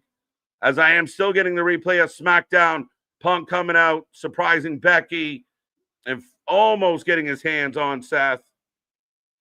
Point blank, period. Penta can destroy her. Yes, he can. I guess he doesn't need Phoenix. He's doing okay. Usos suck so bad I'm in talking language. No, they don't. I completely disagree with you, Paul. Yeah, he messed up WrestlePalooza, but it's WrestleFucking-Palooza. But they cut a hard promo, and Jimmy and Jey both can talk, no problem. Yeah, they got a little bit of that, flair to it, or a little bit of slang to their dialect, but yeah, they got no problems, dude. I hate to disagree with you. It's kind of cool. My son TD Celebration is throwing up the 1. It's hilarious. His favorite wrestler. Let's go, Sean. That's dope. Let's go. You got to get a video and tag Roman in it.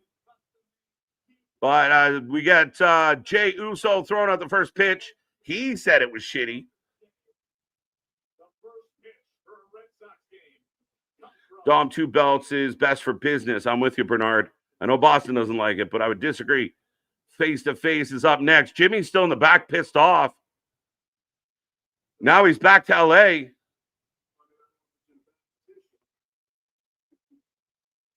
All right, Jimmy going to team with LA Knight.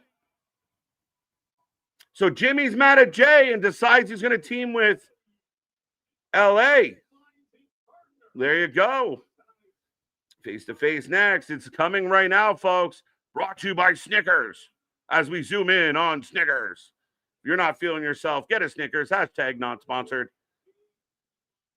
Bird Notice. Welcome, welcome, welcome. I know there are people out there who collect the championship belts, but for some reason, I didn't think people would collect mass. I think that's cool. I do know a couple people that have collected mass. I actually had a Rey Mysterio mask stole from my car way back when.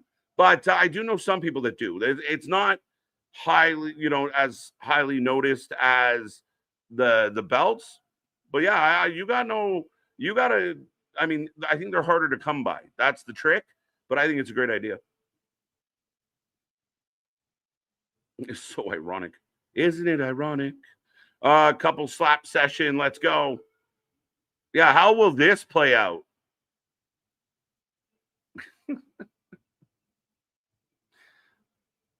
I didn't even mention that. That's funny as shit. CM Punk and AJ Lee going face-to-face with Seth and Becky. Yes, as here comes Becky Lynch. An hour so far, and I think the show has been all right. I think the show's been good. I've been happy with the show so far. John Cena does his Raw thing. I mentioned that, we're getting late in the tour, so sometimes you're like, I've heard it. We heard a speech on Friday very similar to this one, but he is setting up the fact that he will be at WrestlePalooza, and he gets to do it in front of friends, family, in his hometown, probably the last time ever on a televised Raw. So there's, that moment. Then you get Penta taking on Kofi. I thought it was a good match. I know some people, while I was on my break, talked about the spot. Penta was getting up, and he came down. It was kind of a gross splash on his back, but there was no botch or anything. They even went as far as to show the replay of it. Yeah, an hour in, not a ton has happened, but that's Raw for you. But we're getting cooking now with Seth and Becky. Going to go face-to-face with AJ and CM Punk. So this shall be interesting, setting up WrestlePalooza. I think you were right the first time. I feel like Jey's storyline is a natural progression of his character. Are we getting Mad King Jey? Here's the thing that surprised me, and I could be wrong, Bernard, but I do think that I'm hesitant because he is so over. Because Jey is getting so much love still, but is it a case of get out where the getting's good? Or is it a case of it makes it look like it's going to go one way, but it goes another? I will say this situation is kind of interesting. Jimmy's going to now team up with LA because he's having issues with his brother. So they're reunited and it feels so good. Not quite there yet. Are you not entertained? Yeah, I'm entertained. I think I'm happy. I'm pretty big CM Punk chance breakout. Do you think Jey dethrones Tiffany, or do you think we wait for Bianca to return the title change? Third time. Next time she goes after the belt, she gets it. Speaking of getting it. Oh, and reunited, and it feels so good. Right? Yeah, coming back in quick time is... How much do clothes cost in the Matrix, Seth? Oh, I'm going to ignore you. How much clothes cost in the Matrix? Yeah. Dom's IC title run needs to end, but he's got Grandes in his back pocket. The more people feel like that, the more they get to dig into it. So, yeah, Dom, I think, is on borrowed time, but we'll see how long it's borrowed for. Is it becoming a AAA story versus a WWE story? I don't think so. And until he drops the IC belt, I think it's both. I mean, it definitely, it's been heavier on the WWE side with everything he's done with JD and building that up. And there's still static between between Finn and Dom. So where does that go? Right. That does have to kind of be the ultimate payoff, I feel, with all of this. Right. Is Finn and Dom. He's the one who takes the IC belt off of Dom. I think so. Does he take the Mega Championship off of Dom? I know you mentioned Ray, but I mean, take both. Did anyone else notice of how the backstage interviewer, who's Finn's wife, of everyone's like got all thrown off by the fact that he asked her out on a date and everything? It's like, right? That's his wife, right? So right now, Seth is bigging up how great his wife is and how great he is, and they're lovely matching tonight. And dude, they're irritating as fuck. That's kind of the point. I've never seen this much leather outside of a Harley Davidson store before, though. The biker from Village People. Don't Jason Waterfall. Wait, did they Village People sang Waterfalls? No, but they got that all leather outfit of like Becky looks like she's a TLC extra. Right? There you go. Let me give you something to talk about. Seth dressed semi-normal tonight. The fact that Boston thinks this is semi-normal makes me wonder about what Boston does in his free time. Young man, there's a place you can go. I said, young man. As here comes Punk. Oh, no, light it up. Oh, let's light it up. Light it up. Light it up. There you go. Punk takes the back seat. Lets wifey have that spotlight. Some people, listen. Go ahead. Can I just quickly say, anybody out there complaining about the fact that AJ Lee skips is dumb. I'm sorry. It's a dumb thing to talk about. Why is she skipping? Like, does she even take this serious? Because she's fucking crazy. Have you ever been around someone that's calm when shit should be terrifying or whatever? That's even more terrifying. I thought you were going to go with everybody with Punk coming out with AJ Lee gear on and everything. Right. He's winning all the hubby points of the year out here. He's making every other significant other put to shame with all of this. Yeah. No, I mean, again, her number one fan is her hubby, and they're having a ball. But it is got to be such a thing, and you feel it. It feels so genuine of how he's like actually genuinely happy and enjoying the fact that she's there and they're able to do shit together. Like, it feels so organic and authentic, which is something that is missing and lacking in a lot of pro wrestling. Right. Becky, I agree with you, Boston. That's why this works so well. She is like, it grinds. Is it because she's Irish? Bro, AJ Lee's abs are looking at me, and I don't know if I can, like, do I look back at them or do I look away? Like, they're walking me down right now. Right. Too funny. What? Second one was an accident. You know her name. Where is Charlie Seeley when you need him, Nick? Thank you very much for other lever. I do get the reference because I don't. No, it was for you. I was asking is for Seeley the furniture guy? Assistance there, sir. Is Charlie Seeley the furniture guy? Seeley's Furniture?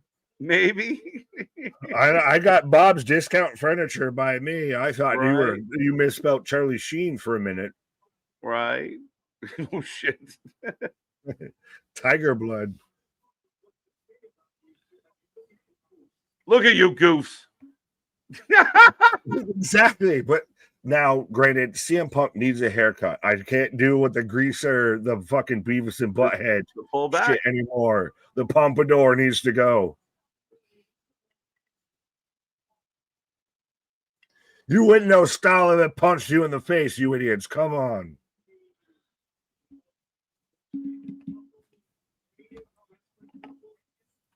The greatest wrestling couple. This match should be main event, not up against Brock and Cena, my guy. Sorry about that. It's debatable. It is debatable. It's Brock Cena. That's you know, that's. But this is the one that has the most storyline built to it. Has the most power. It's still Brock and Cena. 10 years later, AJ Lee. Still Brock and Cena. We know what Brock Cena is gonna be. It's still Brock and Cena. That's why it is. Suplex City, if it's the main event, I completely get it. But again, and especially with this being a tag match, if it was Punk versus Seth again, I maybe would consider something. But the fact that this is a tag match might not have a definitive winner, and it's Brock and Cena. It's Brock and Cena. So is it co-main or does it open the show? I think something else with energy might have even opened the show. So. But yeah, I don't know where they'll stick it, but yeah, no, Brock and Cena is too hard name power wise to get over. Fair enough. I think CM Punk's telling Seth exactly where to stick it. But I could see this actually co-main. I know I'm one of those that always, if you're not first, you're last, or vice versa. I could see EO versus Stephanie starts off the show. Yeah. Nope. Random cutout. Oh, now Netflix is getting Tourette's. The Nation of Herpes. What the fuck on hand shit did Becky just say? And tell me I'm not the only one who heard that. Too funny. That's quite the yell. That is quite a statement. Right. Yes, yes, I was. Yeah, right? I don't care if she skips. When in the moment she could have had an impact. It didn't change anything, Boston. We all knew. They set it up so we knew. So this idea that somehow the moment would have been better if she jumped out of the crowd. And again, having everyone know what we were going to get, just like we knew when Punk was going to come back to AEW, you had the whole building chanting AEW before the show even began. So before he even got to his point, the whole crowd was chanting AJ Lee. They were ready. And that's what you got to do in that moment. That has happened, and again, I think if anyone was in that situation, we would be much rather of want to know halfway the situation and still not fully know, but you hear all the murmurings and oh my God, in the building and the anticipation builds up to it instead of all of a sudden AJ Lee pops up and just starts swinging at it. Like, no, a few people are going to know that's AJ Lee, and a lot of other people are going to say, who the fuck is that? Yeah. And again, you hype it. I think this one's for you. Which again, Boston's AJ Lee has abs. Yes. Is that what you were saying? Yeah, yes, I guess it's not undeniable. She has abs. I guess she has abs, and I have flabs. Thank you for noticing. Yeah. Oh, sweet cheeks. You use your own wife. I wouldn't even be here if you had to use your own wife as a human shield. Do we get Becky and AJ continue on past this? Much like Punk and Seth are going to continue past this. Quite possible. Again, I was wondering if it was going to be a one-off. You get the one moment, you have that one moment, and everything's hunky-dory, but to have it extended and apparently her signing a full-time contract, that changes the dynamic in how this works. Right. And I really like that everybody in the ring right now can hold their own on the microphone. Like, this is just a masterclass of promos all the way around. Yeah, all four of them are great. And like Becky, you think Becky's responding to AJ and she turns on Punk. This is so irresponsible for you to put your wife in this position. You care about her. See, I've been doing this. I'm still a wrestler. She took time off. You want to, does she go and pivot that whole mental health thing? You want to care about her mental health and all of that. How is this going to affect her mental health when she's in this situation? Right? How you feeling physically? You talk extensively about the damage that was done to your neck. So you know they're going to highlight it. You know they're going to pick it out. Do they get physical tonight, or do we save everything to WrestlePalooza and we don't get when AJ and Becky get in the ring? Because that's what you're going to build towards. Of they don't get, it's not a collar and elbow tie up. We don't get a wrist lock. We just get throwing hands at each other real quick.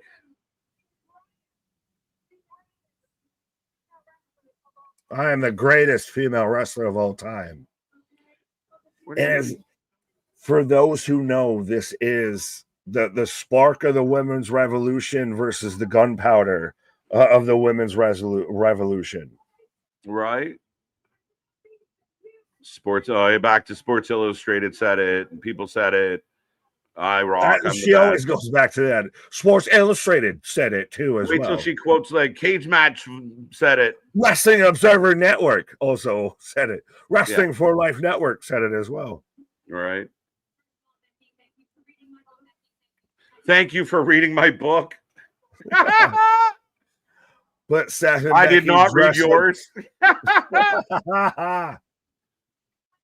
But Seth and Becky dressed like they're attending an adult after party after this. Go off, sis. Yeah, they put their keys in a fishbowl for sure. Oh. Whip and chain, handcuffs, smack a little bit with my belt. Scream help.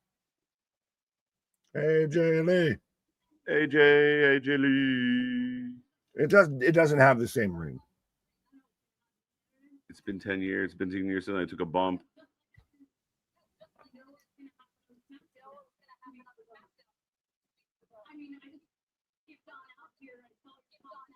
I just skipped on out here. So it comes out here in a fugue state and just loses her mind. I started punching you.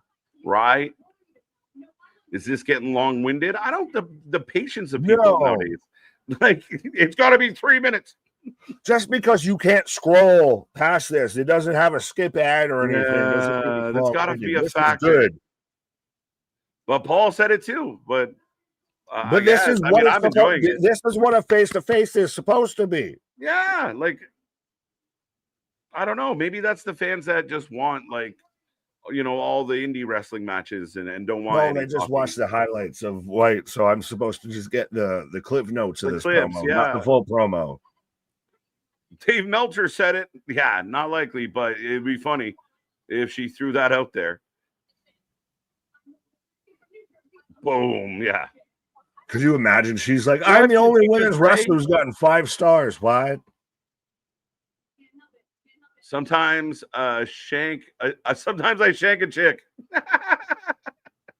You gotta know when to hold them, know when to shank them, know when to walk away. You cannot plan for something you cannot predict. Damien, I love it. Becky's overrated. Is that's been the thing of this year of 2025? The big trend of the IWC is take a wrestler you don't like and add Hogan to their last name. Right.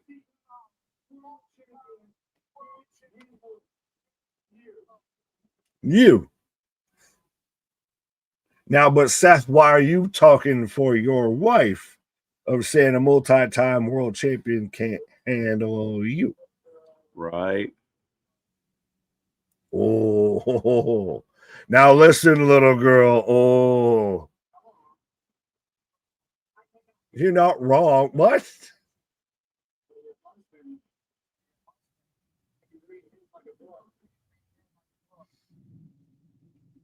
This has so many different weird implications of how this goes after this, of what's next for Punk and Seth, what's next for potentially Becky and AJ, what's next for the whole 4 of them. Right. Yeah. And if you look, like, everyone's on their feet. Everyone, like, people are standing up. There's a murmur in the crowd. Like, and yeah, I'm good right now. Shout out, homie. Ooh. Directly when they go back to the crowd, but there's a homie that's behind Punk in the crowd that's just got like the face. CM Punk kicks off.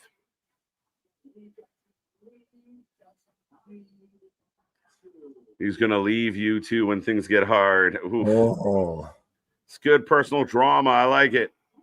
Oh, clap, says the hand. One of the 5 fingers said in the face. Slap.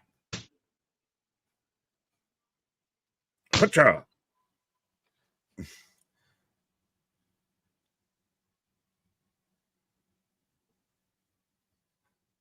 The beginning of the end for Punk. I don't think so, too. I think he's got some legs left, especially how they book him. There's a longevity here.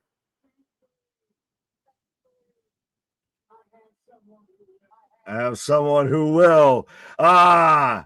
He pulls Punk's line back at him. I won't put my hands on him, but I have faith with someone who will. Yo, this is good shit. Me? Wait, me? You talking about me? What? Me? Am I that someone? Was that me? Is this my moment? I like this because now they're both heels. So neither they're Yeah, but this is again, he who goes over on the go home show must go under on the pay-per-view. Even if I don't like it, if I don't agree with it. Oh, and Becky's walking off. Yeah, as she should. This is good shit.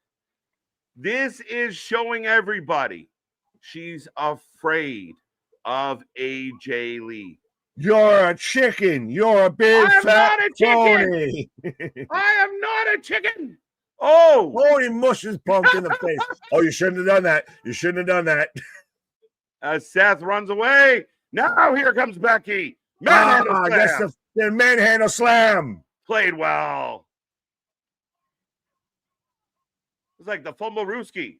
No one saw it coming. Fumblerooski. Oh, she slapped Punk in the face. You know, I hear voices in my head. Randy will do it if you won't. That was done well. Chicken shit heel runs away. Hubby plays distraction. Booches. Bait and switch. And when AJ Lee turns her back, Becky hits a manhandle slam. And we'll see how that plays into Saturday. For my money, that was a fine segment. They may not be chicken salad, but they are sure as shit chicken shit. Right. That was good. And again, had the whole divert your attention over here of you almost think the baby faces are going to get the advantage going in the go home. And all of a sudden you get Becky with the manhandle slam. So you get that tiny little lick back. Right. That was a loud slap. Lay it in there. Make it count. Becky versus AJ is the star of this feud. I think they're doing a good job of making sure AJ is put on a platform. That AJ doesn't feel like an afterthought being the one who's returning. Not at all. Does this feel similar-ish to when like you had Ronda and Kurt Angle versus Trips and Hunter, Steph? Right. Kind of got that vibe, right? I'm gonna put you on a plateau and we'll keep you as protected as we can. Yeah. Like there might be a point to where AJ and Seth are in the ring and AJ gets the better of Seth for a minute. Yeah, I think so. I think there might be a moment like she throws a Hurricane Rana at him, or there's going to be a moment where Becky slaps Punk. I think the match opens with AJ just hitting a press right out of the gate and jumping on her and throwing the bombs. So, how do you have it? I have the men start off the match and they go through that, and then you build into the tag to both the women, and you play that kind of back and forth of building to the hot tag for AJ. And when you get AJ and Becky, they don't lock up. They just straight. Yeah, I wonder if you do that right out of the gate, especially with what just happened. Like they get in the ring, they're about to set it up, and AJ just comes unhinged. And then it does lead to the point where Becky gets away, and then she's got to compose herself, and Seth goes in. That wouldn't be a bad shout if you do that. You started off at that tempo, and you can then slow it down from then versus you're building to that tempo. Yeah. You start it there, and you slow it, and then work it more into a match. Yeah, maybe give it a bit of the taste of it. Maybe not a big, the all-out melee, but you kind of have AJ Lee come in hot and wake the crowd up right away. And then she ends up on the apron where they're looking for that tag. You have them start, and they start throwing hands, and then one backs into a corner, you get a tag, and then you get the man that kind of set it off of. But you're right, though. I could see it playing out the way you describe as well, because I could see Seth and Becky kind of doing this thing where, like, Becky's supposed to go in but doesn't want to go in, then Seth goes in but he doesn't want to go in, and they're both kind of like, fuck. And then they kind of tease that with this, but then with Becky getting the last minute shot of it almost makes me think of like what you said of you started off there and then you can slow. What is this? Yo, time out. So they give us a replay of what happened at Triple Mania, but there's something happening in the back. What is happening? Oh, the New Day beating up Penta. So I was wrong. He might need Phoenix. Oh, he's definitely going to need a Phoenix. Oh, we've got the Viking Raiders, so we've got the Viking Defenders. I'm waiting for them to show up in AEW, for fuck's sake.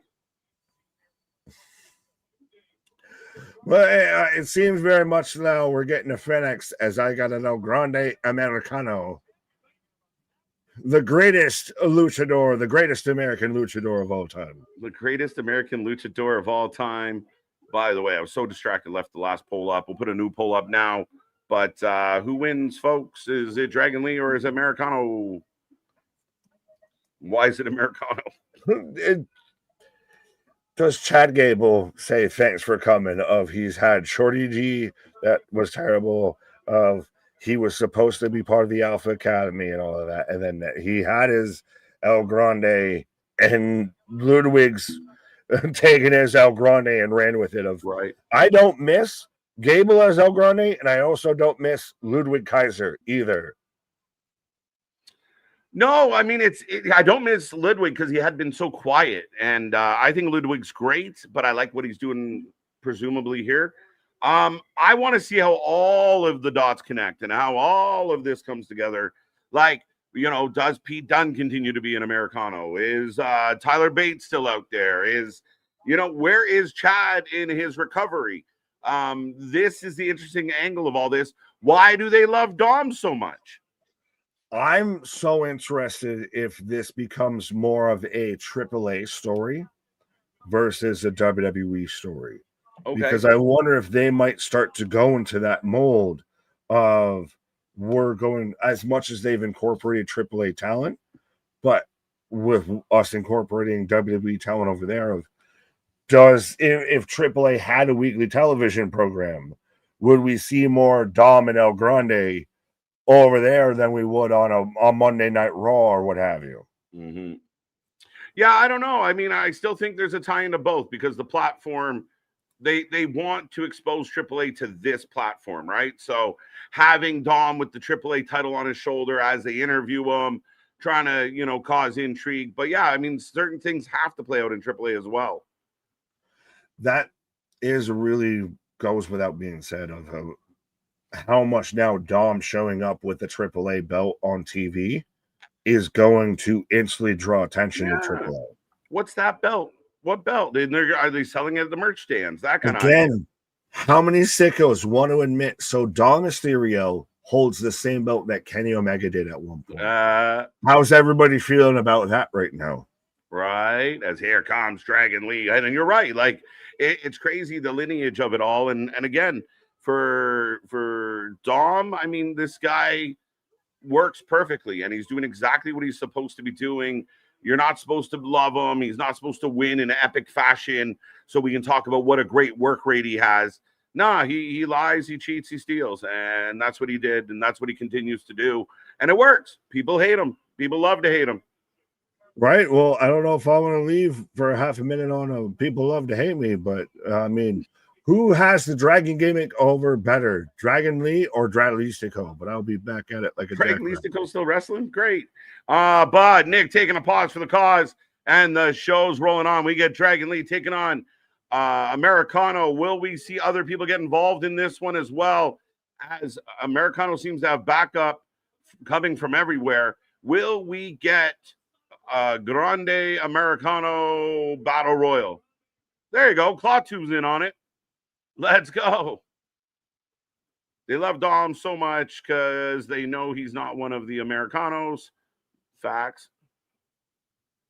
I made Rey Mysterio special. There wasn't a lot of other luchador wrestlers. You might have to run by that context, Paul. Now they're showing the city where I grew up in, the Marilyn Monroe Towers. Finn, JD versus Dom and Americano for the tag titles. That'd be interesting. Or two of the, like Pete Dunne, if it is Pete Dunne, but two of the Americanos taking on Finn and JD could be a thing. It's not Penta and Phoenix without Alex Abrahantes. Buy him out. Lady B, I agree. That is 100%. I love Alex Abrahantes, mostly because I get to say Abrahantes. But I want Abrahantes. I think there's a value to him. I think he's a good manager. I think he's good as a heel. I think he's strong in that regard. As we go back to last week where AJ Styles had issues, but finds a way to hit a Styles clash. But yeah, if you can get Abrahantes, dear Papa Paul, Abrahantes is gold. Go get him. Run back some Penta says. What's Americano? Dragon Lee facing Ludwig, Gable, or Dunn, or Bate, or Gable. We got to name them all, but it looks like Ludwig if we're gonna guess. Dragon Lee by far. Dragon Lee's to go who exactly? 6. Oh wow, Jesus! What a start to this match. 69% going Americano in the chat. Don't forget to get those votes in. We put the polls up. Rey Mysterio versus Dom. Mask versus AAA title. I've been saying for a long, long time, Klaatu, Rey versus Dom, career versus whatever Dom has at the time. That is actually a nice setup. Mask versus title would be interesting. They did a lot of talking about how Rey never held that title. So does that play into the storyline of Rey finally gets that title and does it, through Dom? I hate Dragon Lee. Why do you hate Dragon Lee? I don't think Dragon Lee elicits enough emotion for hate or love. Is that fair? Is that a fair assessment, MDB? Kenny can barely walk, destroyed his body trying to please Meltzer. It's not a completely untrue thing. I think he was trying to have amazing matches. I don't know how much it played in the Meltzer thing. But yeah, I mean, again, if you want Meltzer stars, cut your career short. Again, here's what's on my wrestling mind. Andrade can't maintain a healthy relationship or stay clean to save his job. Listen, if he's having issues, personal issues, I hope they work out. I hope he figures out what the issues are and he's able to get some help and be able to do what he loves.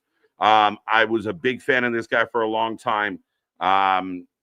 Yeah, that's all I can really say about it right now.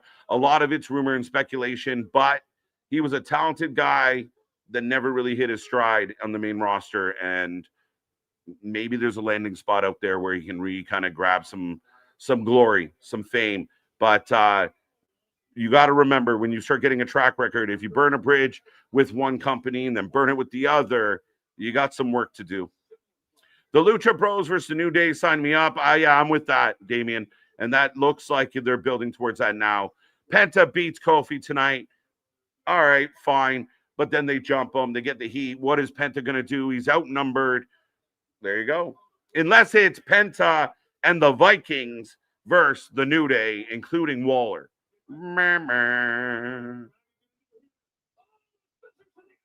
Head scissors outside. Down goes Ludwig. Ray versus Dom, career versus title could be a thing. Ludwig in trouble, setting up on the table, trying to. I heard he refused to work AAA because he was a CMLL talent before. I don't know if there's any truth to that either. And we got a tope to the table. It looked like Dragon Lee bounced his head off that table. Holy shit. The crowd chanting, holy shit. Dragon Lee through the air. Let's go. Abrahantes. But Dragon Lee, show a replay. As we get a huge tope from Dragon Lee. And somebody asked Dragon Lee, how does he feel about things? And he's pretty happy. And this is where wrestling fans sometimes forget. You know, we get all caught up in who they should push and who they don't push and blah, blah, blah, blah, blah. Dragon Lee gets booked every week, almost every week. He gets booked a lot. He's getting booked on AAA shows. He's happy.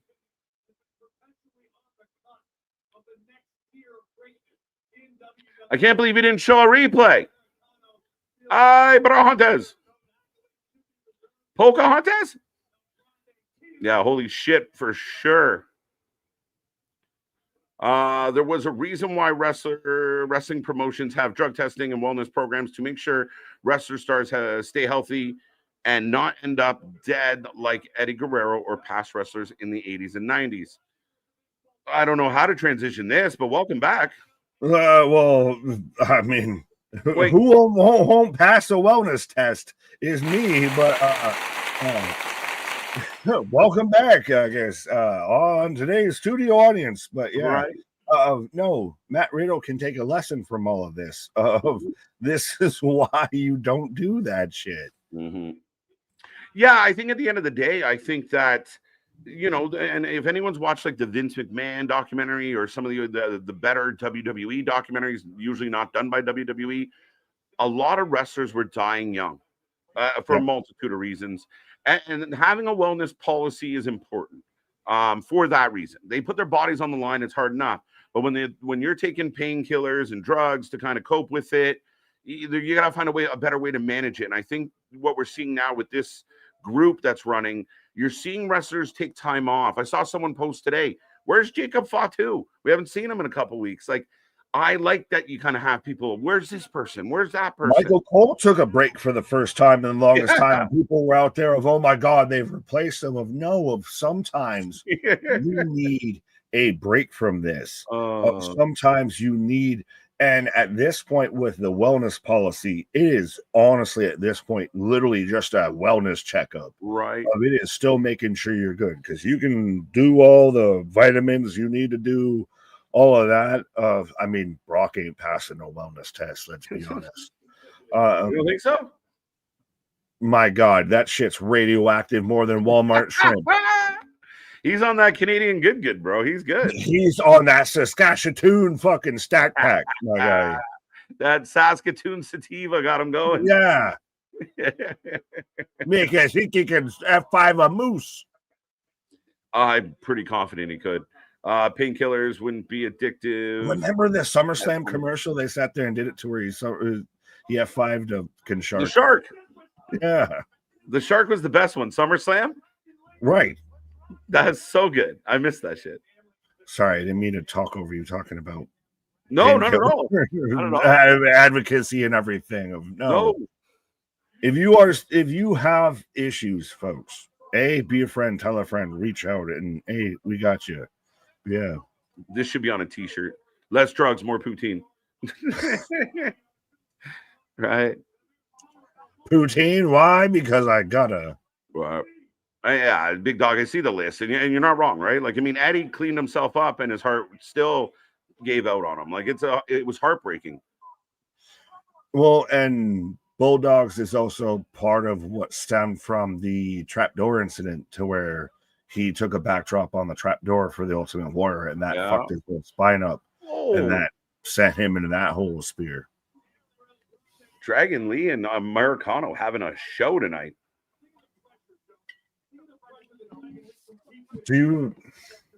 Now that they own AAA, is it like, should we just do all of our lucha matches over there?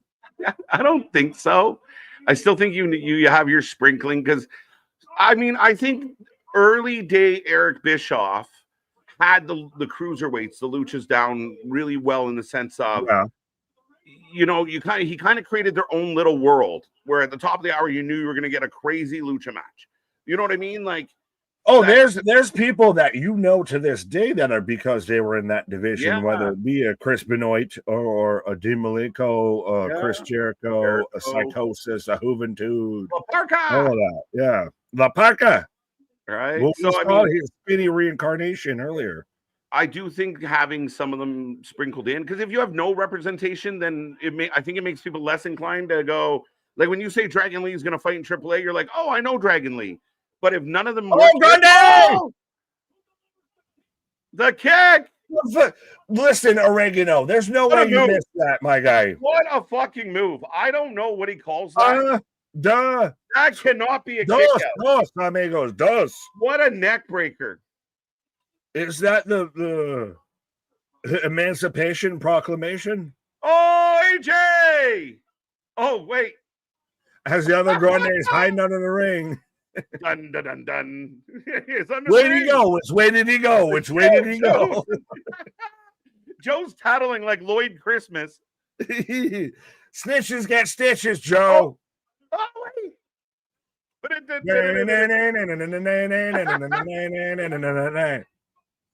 Fucking Benny ass Hill.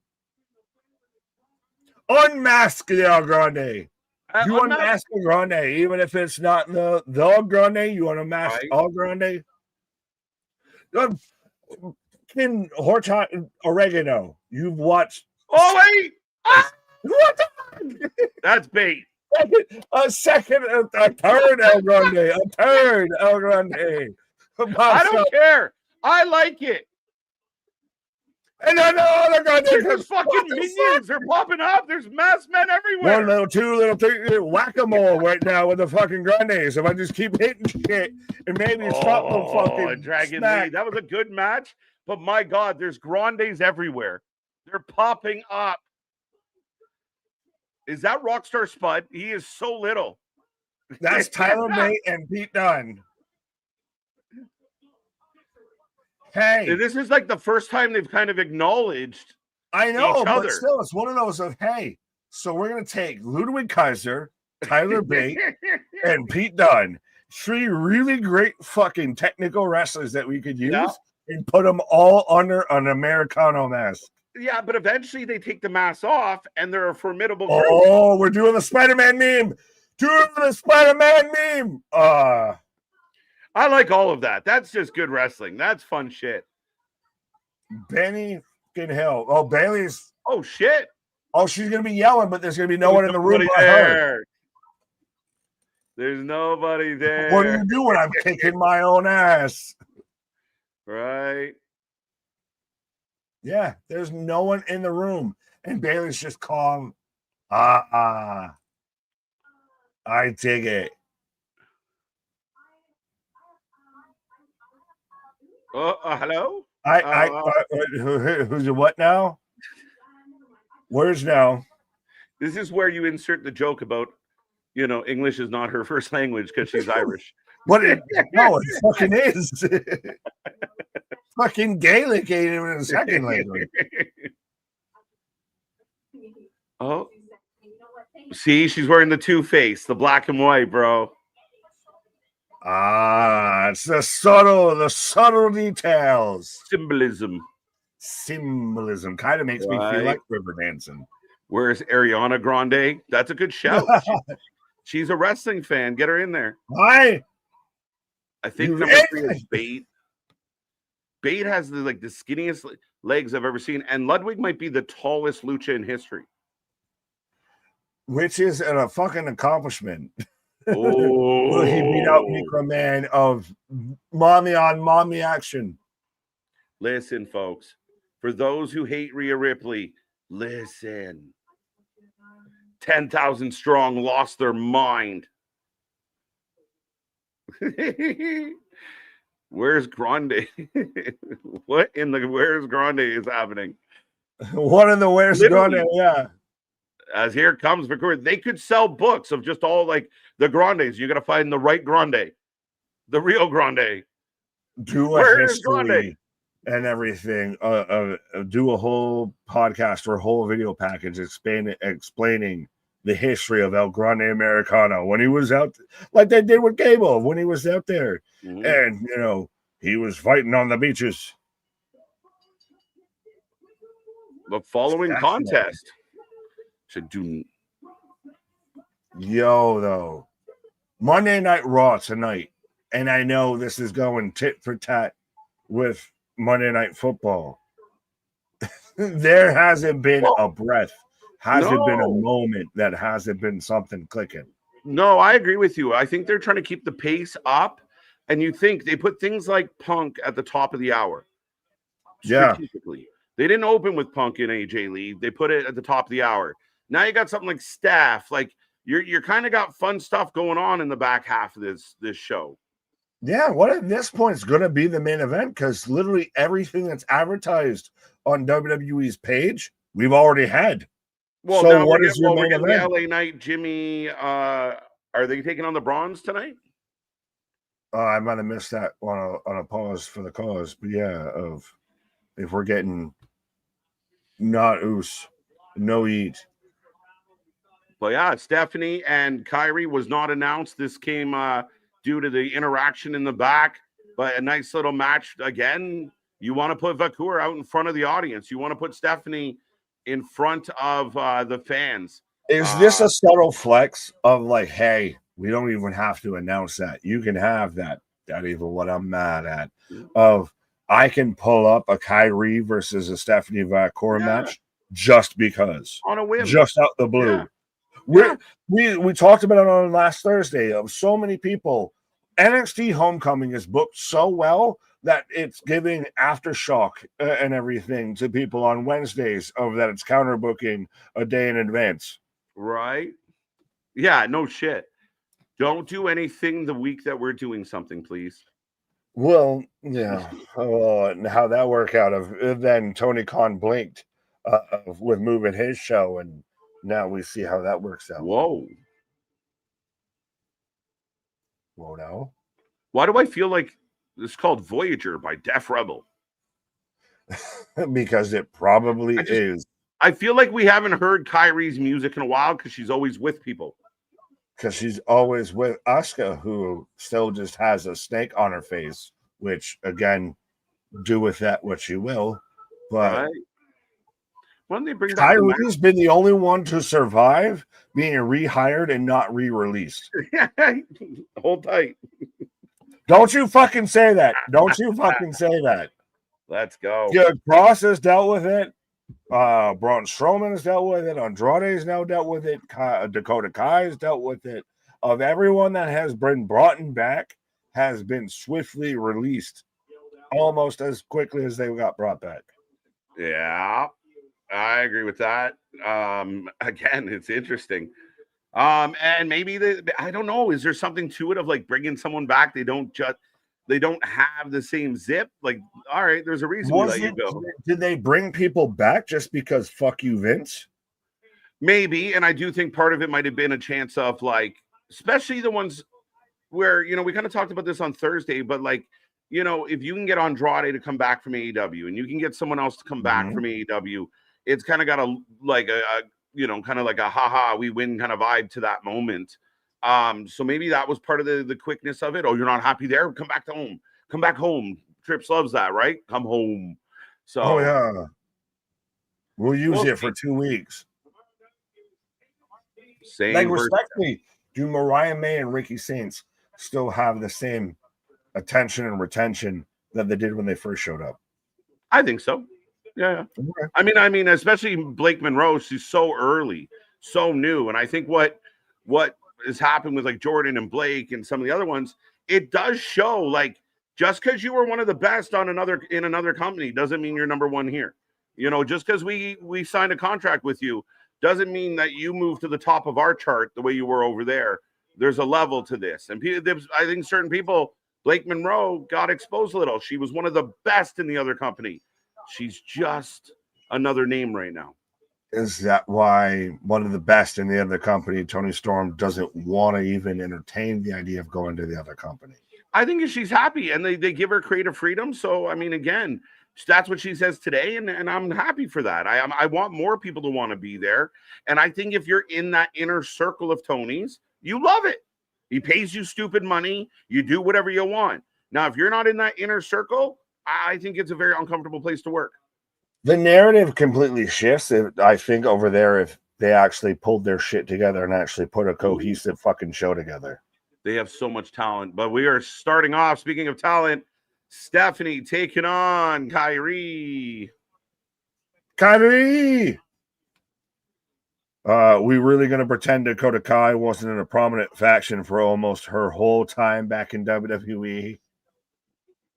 I don't think we were. Well, I mean, they did also kneecap the shit out of Damage Control. Well, they use it in the build of Bayley getting the win at at Mania, but then it all kind of dissipated. Injuries have been a big factor. Like, what would have Damage Control could have done if Dakota Kai could have stayed healthy? If Kyrie was healthy? If Asuka was healthy? Like 3/4 of 3/4 of the whole fucking squad was constantly on the bench. Right. Well, hence with even Tegan Knox, the forgotten child that got released, that still is fighting for bookings. Isn't that interesting? Where people are like, oh, they fumbled. Oh, who's booking her? Oh, nobody? Oh, maybe not. Well, when it doesn't seem like you have two working knee joints, it might be a little hard to expect you to have a good wrestling match. Right. Hashtag circle of trust. Facts. Tony's doing the whole. No, he's doing the fucking what was it? The Wolf of Wall Street, though.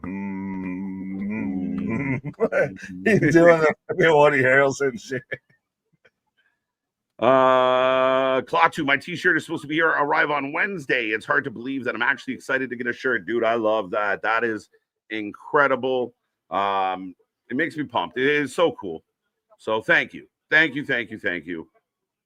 Trust me, the fact that anyone would want anything from us on your shirt and want to pay for it is very much appreciated. At this point now, again, much like signs or anything, we just need pictures. We need proof of just not even because we don't believe you. It's more of just I want to see that because that's cool. Yeah, I think we've sold more shirts in the last month than we had in our entire history combined. So it's close. Well, let's go. Let's keep this thing rolling out here. Of 100% of let us know what you want out there on the merch store, because the merch store is reinventing itself out there. We might be out there having hockey jersey. We might have to have a pickup hockey league. Right. We sure, people. So good. So good. Oh, Jesus. Talk about caving in someone's chest. Well, I think that's what Kyrie just saw right there. Stephanie just smiles. Again, Stephanie Valkyria is very much challenging Rhea Ripley for, hey, I heard you like goth women. I've got one for you here. Right. That's ridiculous. Get the KJ and Nick's strap-on beards. We should have a fake beard of one's gray and one's getting black One's and black. everything like that. Yeah. I like it. I like it. Nickonomics.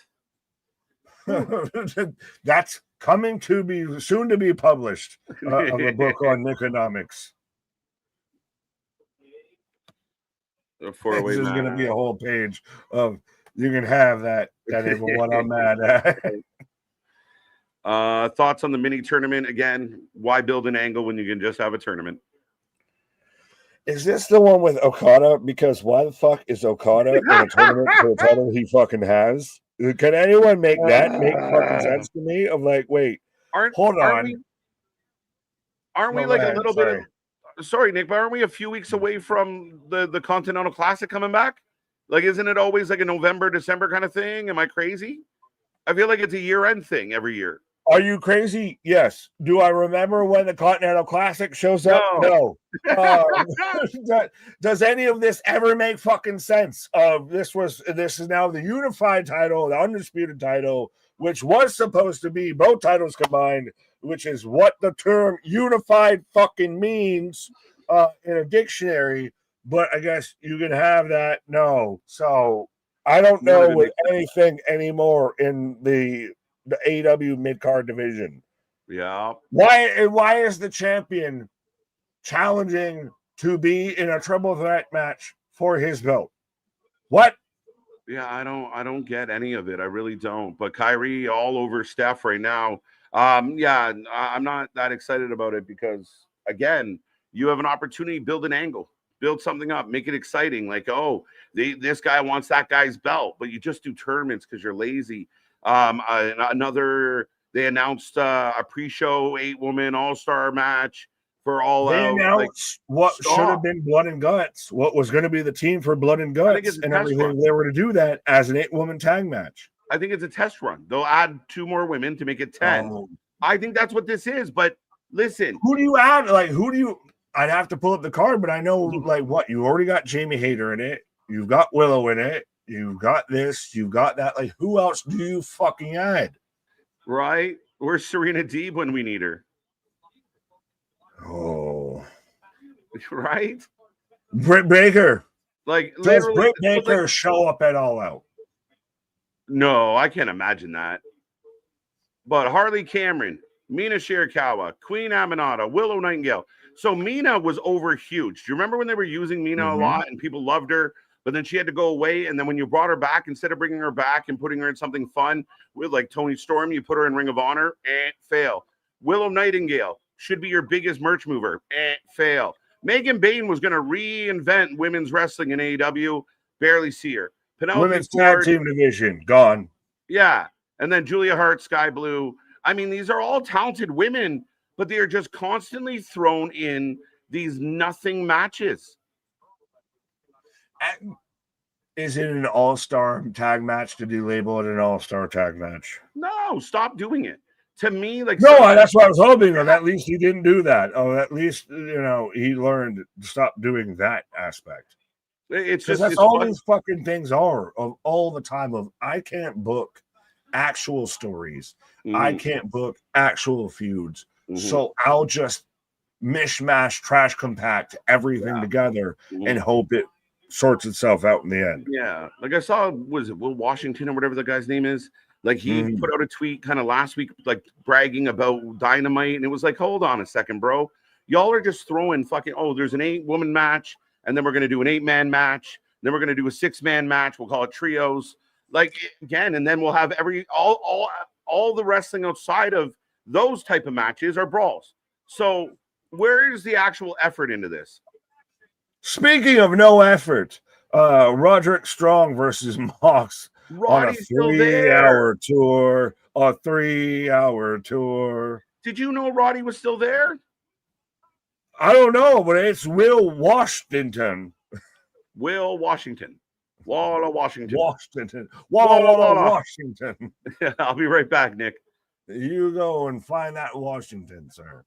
As KJ is in a pause for the cause, as I got a snap over DDT from Kyrie onto Stephanie. Kane, what up? If it doesn't sound like a kid's fairy tale, Tony Khan won't book it. Is that because he's used to reading those nighttime stories from Shad Khan? No, he's one of those of instead of just giving me 5 matches to give a fuck about, I'll give you 14 and maybe 3 of them you might care or might enjoy. Nick, check the super for breaking news. Oh, I need to find. We'll go through the super chats here. Spaz with $5 super chat. Tiffany has been pulled from Homecoming due to a severe concussion suffered on Friday in the Jade match. She's been replaced by Lyra. Womp, womp, womp. That is a womp, womp, womp, my guy. If that's full and effective, hopefully Tiffany's on the mend. I'm glad that they're being precautious with a concussion, but I think it also shows she's been there now for almost 3 fucking years and is still struggling to have a fucking good match, a good singles match to where she's a focus. So that's an issue. But of all the spinning back elbow spinning back fist from Kyrie, not once but twice, misses the 3rd time, headbutt. But if you're going to replace Tiffany with Lyra, is that how you're going to get Bayley involved? Yeah, Dragon Screw. Good match. Nick, again, your Yankees season is Christian. What the fuck, man? That was just coming in hot out of the left field with that. Would you like to explain? Is it because, once you catch it, you can't miss it? As Stephanie with a crossbody taking Asuka and Kyrie out here. Yeah, that was all the way out of left field with that. Damien, who do you think advances to the Fatal 4-Way Tag Team match, title match and All Out? Oh, Christ of fucking mighty. I'm going to have to even be reminded of who's in it, as I've got the Devil's Kiss lined up right now on Kyrie. And we don't even have Booker T out here with a shucky ducky quack quack. As we got a kiss and a duck from the great beyond of even when the soundboard ain't here, the soundboard is there. Nick, was my comment worse than, why are you trying to outdo that? That's not a thing. Like, don't try and outkick that. Yes, it was worse than that because it was getting out of nowhere. One was weird and the other was out of nowhere. That's not a fucking trophy. As Stephanie picks up the win, you're making me distracted from all of this. Someone else heard that too. Oh, yeah, no, trust me. It's not just the voices in our head. They tend to be there loud. Yeah. KJ with the soundboard is going. Yeah. Valkyria wins. RM. Go LA Dodgers. No wrestling god. No, Josh. No. KJ heard you say that and now is instantly just rolling. Going in. Baba Black Sheep might be more the case, but yeah. Nick, you need a soundboard. No, we're not going to do a soundboard off here. As Asuka, as Io's running down. Asuka's going to be straight in between. Oh, is this going to still, though, set up? So if Stephanie wins this Saturday, is this going to set up Stephanie versus Asuka? Or does Io win and we set up Io versus Asuka? Either way, or as Io is beside herself, somebody's going to get hit accidentally the wrong way here. Io with the big concerned face. As we're chanting for mommy, do we got a Rhea Ripley? Oh, Stephanie right behind Io. Hey, you might have an issue with her, but I still got an issue with you. That's not in the budget for Nick to have his own soundboard. No, it's just one of those. All right, as that pops up. Yeah, no, it's one of those of redundancy. Why is EO protecting Stephanie? I don't know. Well, babyface on babyface action of as we're getting handshakes and the civil unrest of, you know, I got you, no, I got you. Of this is what happens when you get babyface on babyface. They've got to sit there and stay, you know, both working that way. As I got Braun and Braun backstage right now. I'm convinced Io was getting screwed at WrestlePalooza. Could happen, could happen. Stephanie wants Io 100%. Absolutely. Did I cause the ching from me? Yes, you did. We're incorporating bank statements now, I guess. As I got Braun and Braun backstage. And how fully found himself, I think, in this whole Shulafala tribal thief of he's fitting very nicely, I think, this kind of Batista role of I am the force, the menace, and Braun Breakers in that Randy Orton, just that unhinged of you're setting up to when Braun challenges Seth for leadership here. But still no Paul. Paul just everyone's taking a vacation during the middle of the fall. Yeah, you didn't do that. Ka-ching. It's no wonder why I have no friends in real life. My personality is Woody Woodpecker. Christian Fair. I don't even know how to fully respond to that, but at least you got friends here with the Wrestling for Life Network. How about that, my guy? As they use all of that to hype up ESPN Saturday, the official launch of WWE pay-per-view PLE programming. As I pee on all of the pontificating, that'll all be happening this Saturday on ESPN. And we'll see how that platform does, how that holds up to that, because that'll be their first kind of, launch with that. Watching Nick try to understand Christian is hilarious. Yeah, it at times is confusing. It's one of those of like, I love you, but you make me confused. You make my brain hurt. And I've got El Grande out here with Saxton himself. But so we're going to answer why there were 3 Grandes. And I didn't have closed caption. Anyone want to translate Grande's promo here? But so I get to pay for an app, then pay $30 in that app to watch a pay-per-view. Well, the app is free.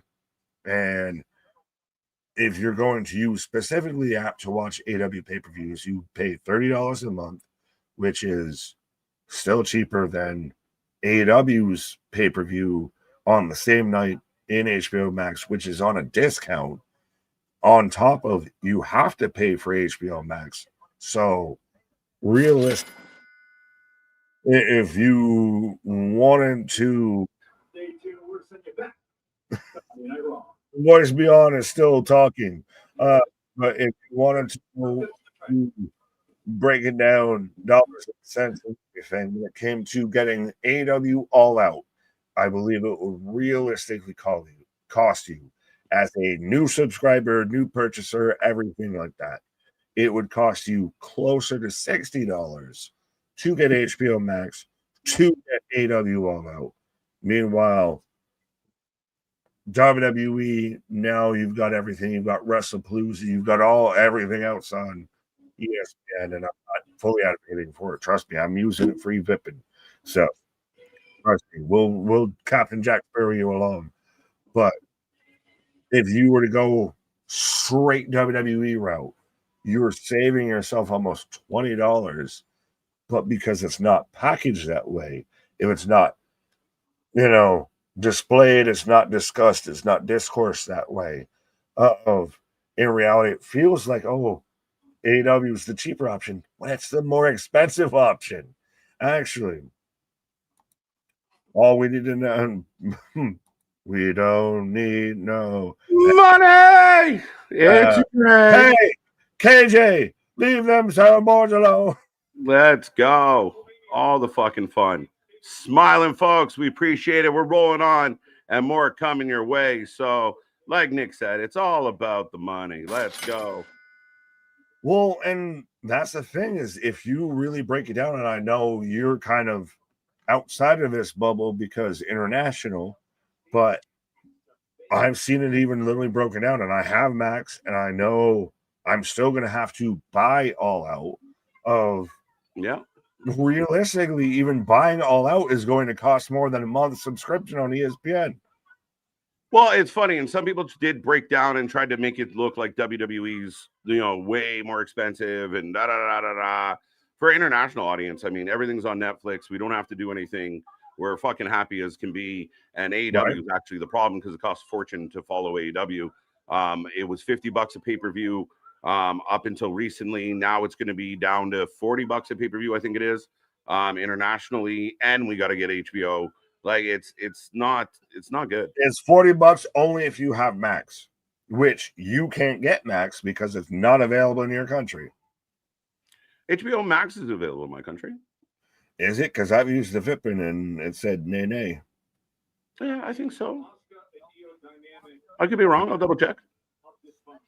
Either way, I'm still just to have HBO Max. So if you're just US, just to have HBO Max and to buy the AEW pay-per-view, you're looking closer to $50, $60 versus $30. I'm not saying either one's super great, but if we're going to split hairs on cost, I'm just saying $20 is $20. Right. Xfinity and ESPN need to make a deal soon. Okay. Fair. I don't have Xfinity by me, so you do you, boo-boo. Right. Hitchachero, Josh Alexander versus Top Flight, and Kip Kill Switch versus Jet Speed. Oh, good. Great. More. Yay. More. It's terrible booking. It's terrible writing. It doesn't make any sense. It doesn't help the product. It doesn't help the channel. It doesn't help anybody. How do you feel about them trying to revive the whole being the elite on YouTube and everything? I mean, again, if they want to, but it's so hard. And for the fans out there that think it's great, good on you. But as a grown-ass man watching grown-ass men act like idiots, act like children, it's a bit of a tough sell for me. Well, and it doesn't help. It was cool when AEW was starting. 5 years later, it ain't cool anymore. It's kind of, hello, my fellow youths. Now, keep in mind, this is a place where some of the Wrestling Observer fans in the beginning, like, going back, picked like BTE as like their favorite weekly wrestling show. That's how bad this is. It's nonsense. Right. Yeah, there is no ESPN in Canada. We have our two sport carriers. Yeah, you got the Netflix, which again is as they're running through everything for WrestlePalooza, which we're getting a world title match. We're getting Brock versus John Cena one last time. We're getting the Rollinses versus the Punkinses. We're getting the Usos reunited of WrestlePalooza, as terrible of a terrible name as it may be, is stacked to the fucking gills at this point. Yeah, it really is stacked. And we were kind of seeing if they were going to add anything. They haven't, but it looks like Judgment Day is celebrating. Finn not looking too into it. Well, he gets the fucking champagne glass that's 98% foam. Absolutely bonkers. It is the epitome of awful booking. It is just like, how many people can we get on the show? It's like when you say to Tony Khan, give us more, and he doesn't quite understand what that means. I'm waiting for Finn to just do like the toss it over his shoulder kind of thing. Shout out to Rogers Sportsnet. Yes, let's go. Sportsnet and TSN. Finn is jealous. Listen to the crowd. Dirty Dom. Dirty Dom. Dirty Dom. Nah, he dumps it out.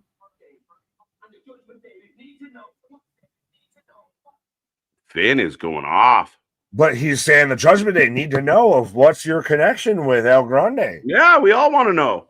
And I mean, now the question, like, do we set up Finn versus Dom Dom? Should have been. I almost wanted to see AJ beat Dom for the IC belt so we could get Finn versus AJ. We just moved past all of this. Right. Oh, you need our help? Don't come looking for us. But Finn not happy, but Dom getting a lot of love. Roxanne and Raquel just kind of like the awkward. Mero. Hey. I am Rusev. Rusev Mashra. Rusev. Oh.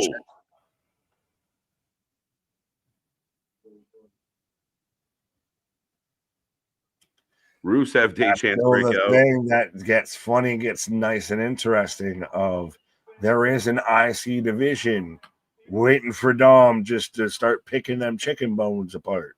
Right, and here comes LA Knight, which I do believe we're setting up the main event here, guys. It feels so weird. It's like 9:15, 9:17, and we're like in the main event. Right, let's go. Hey, Knight. Did you see somebody that had the like talk, lose, repeat? Yeah. For LA Knight, yeah. I just found back behind him. I need to add to the soundboard. Yeah. Do I need to start doing takes? Right. I'm not going to have a coronary. You can add that. Yeah, right.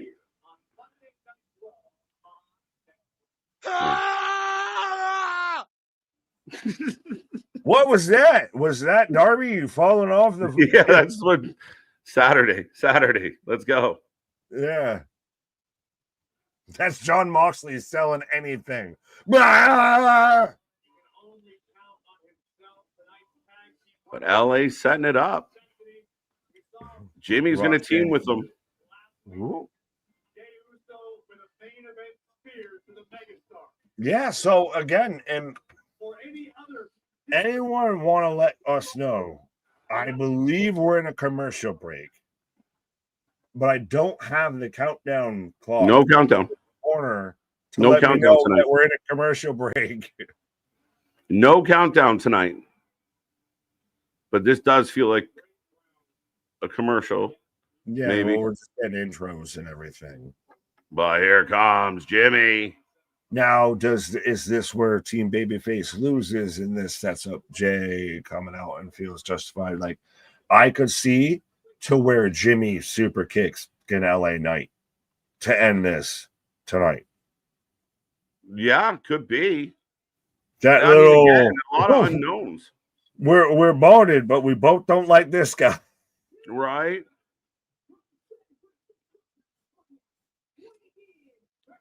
Ooh, as Jimmy coming out with the all blue drip.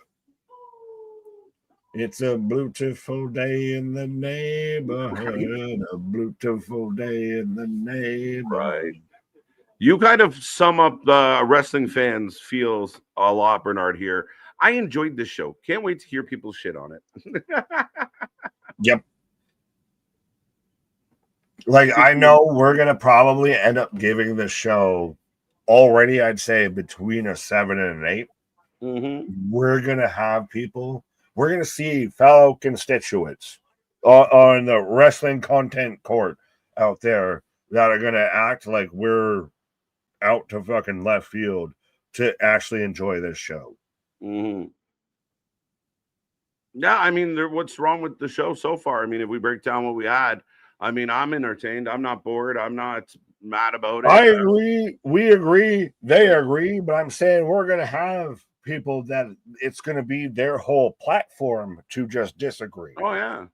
The same people that are excited for an 8-man tag again tomorrow or Wednesday. All right, folks. I'm going to put a poll up. You let me know who you're going to take. As this, again, a bit of a kind of a run back on this one, but the Vision going to take on Jimmy in LA. Really like this fucking tag team. Like this, yeah. And I like that we're getting kind of the split. Hey, we go to Blackout as they're coming out now.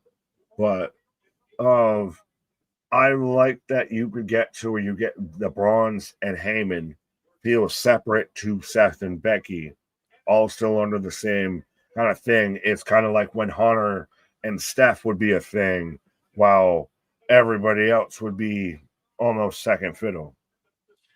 Yeah, I think it helps Braun and Bronson not get swallowed up by everything that's going on with the big names, right? They're not just background fodder. They're still relevant. They're still doing their own thing.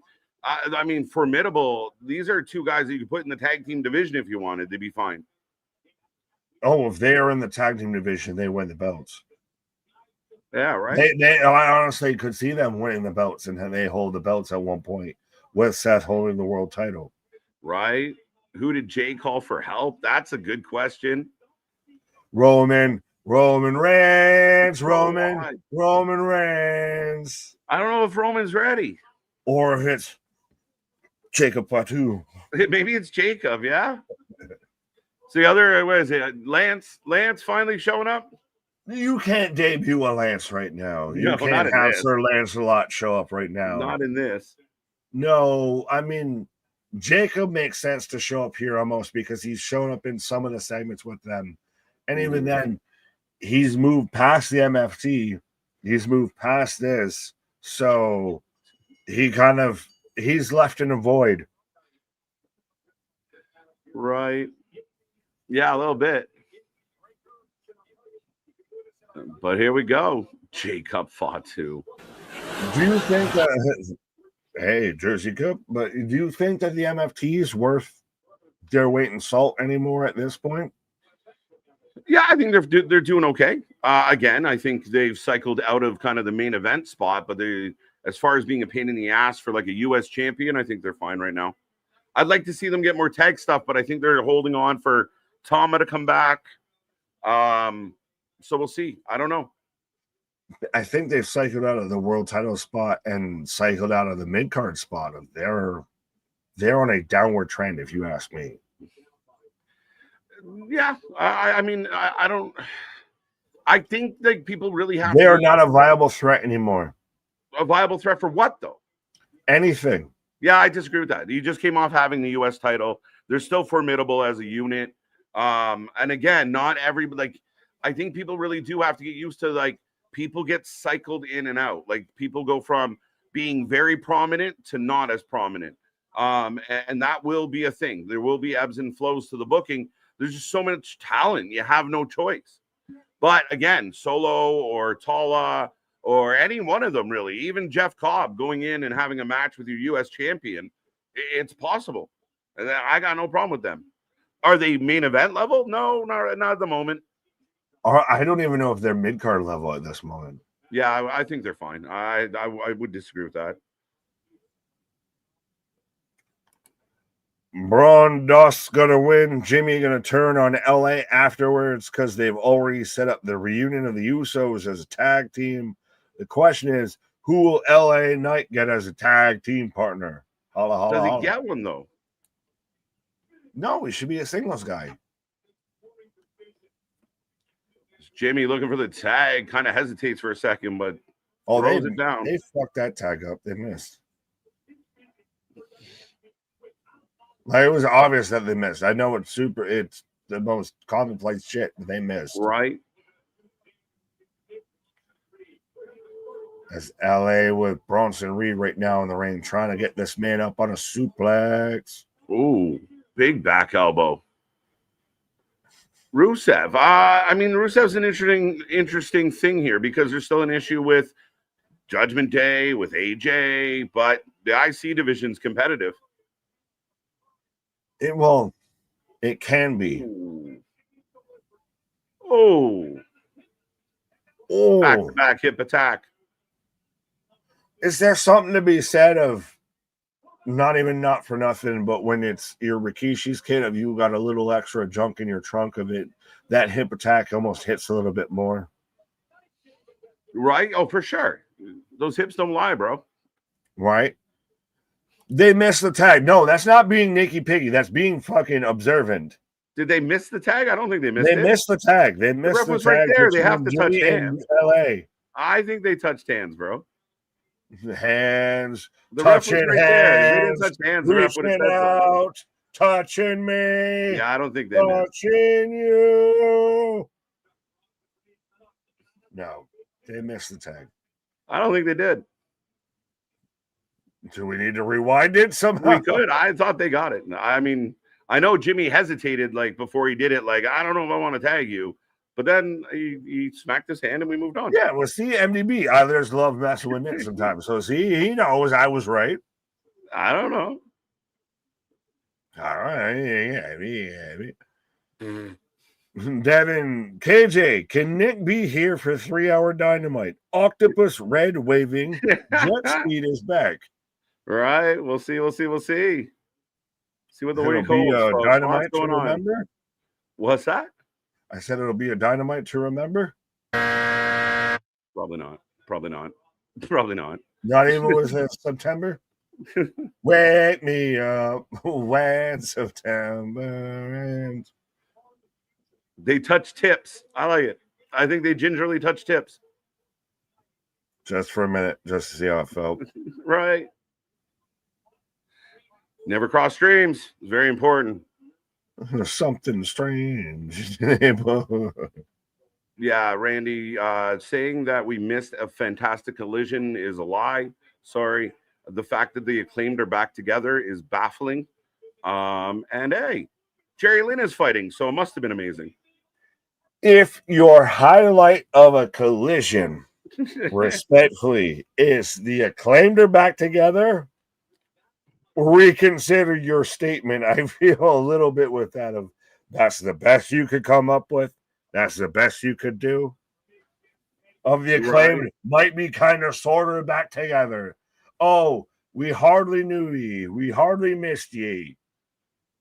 And was anyone even clamoring for the Acclaimed to get back together? No, it's just that Bowens has done nothing. And as we established, we didn't have shit for you, and we'd have shit for you either. Yeah. So, hey, let's just smash you back together. Yeah, like, I don't get it, and I don't know what the purpose is, so I'm not really crazy. I don't want to shit on Jerry Lynn, because I love me some Jerry Lynn, but yeah. Rebecca, nobody cares about the Claimed anymore. Nope, they ruined that. They were over as fuck. Yeah, no. Scissor me, daddy, no. But right now, we do have Bronson in control of Jimmy. As we're advertising Cody Rhodes on Friday Night SmackDown.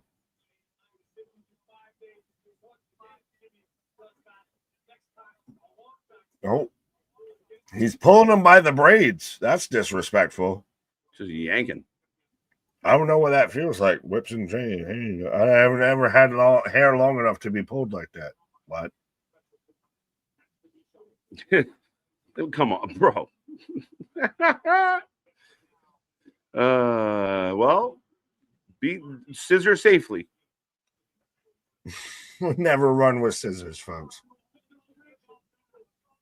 Oh, Braun getting little push-ups and whoa.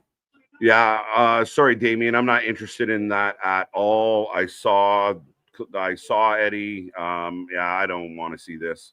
This is fucking horrendous. We've said this now multiple different ways, and like one of the things you mentioned of to where Eddie could have ended up being the right-hand man behind Moxley, and then turns around and Judas in my mind. But even now at this point, it should be the point to where Eddie wants to go and get vengeance on the guy who put him on the fucking sidelines, not this big fucking Python just because Jericho's walked a fucking way. It's just, you're wasting so much of things. Oh, big suplex. Yeah, it's a waste. And Eddie, it's shit. Like, it's so bad. The extra chop, it's all garbage. It's not good. Yeah, I don't like it. I really have no time. I don't want to see him fight Big Bill. I don't think it's going to be exciting. Watching Eddie throw 94 chops in a row is embarrassing for everybody involved. Yeah, it's just not good shit. You're adding things just to add things at this point. You're just try, because you've now blinked, because you've moved timelines, because you've now moved the show. So are you adding at this point of extra shit just to overcompensate? I guess. Boston, I already didn't like you because Boston, but now you're taking shots at Eddie Kingston. Right. There is 11 matches already just announced. Yeah, it's bad. It's bad. As LA gets the hot tag, he's on fire.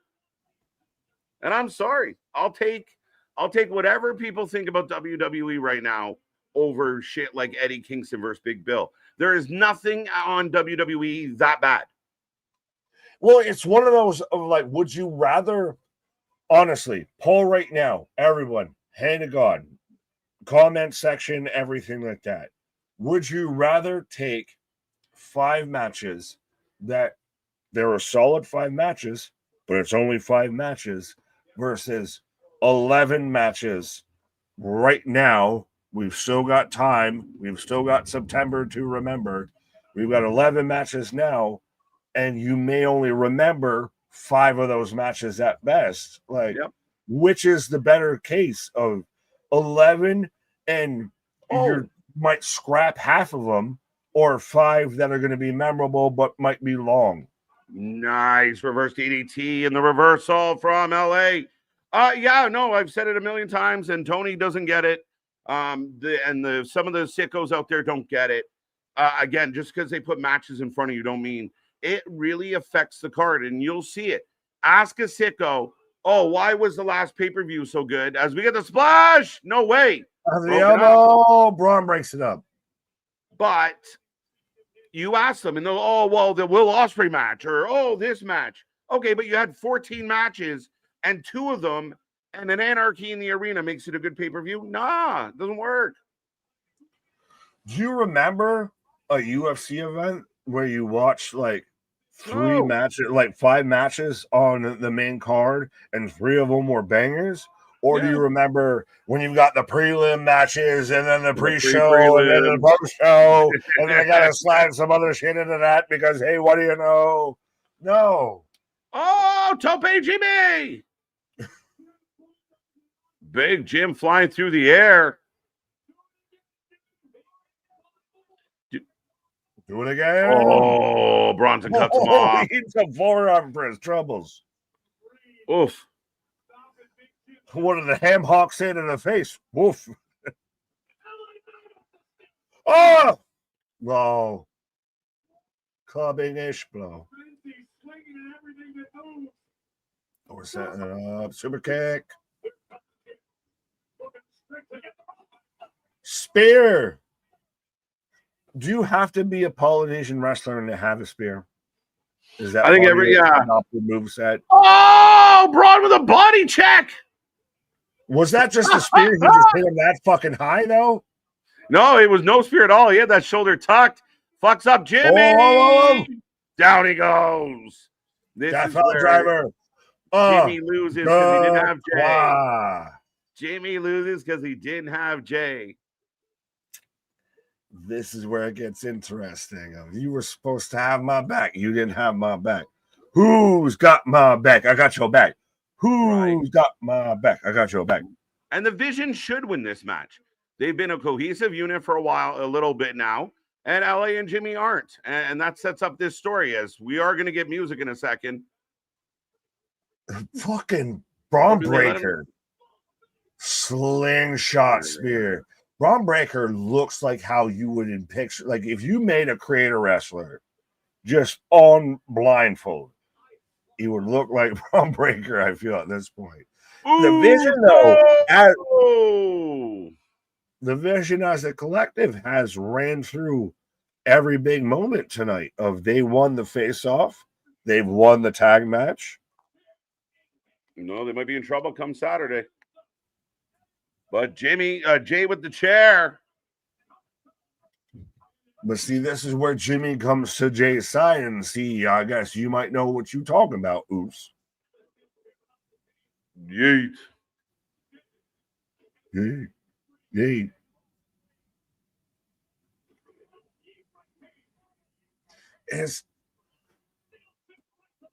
Are the Usos this generation's Hardy Boys? Is Jey, Jeff, and Jimmy Matt? I don't know. You'd maybe have to explain more, but one's a former world champion, the other is not. One's, the guy who got over, the guy who everyone gets behind, the other not so much. The other people really champion or might be really talented, but never seems to get the fucking shine. Maybe to an extent. I mean, I guess I had never really thought about it in that like generational comparison between the two.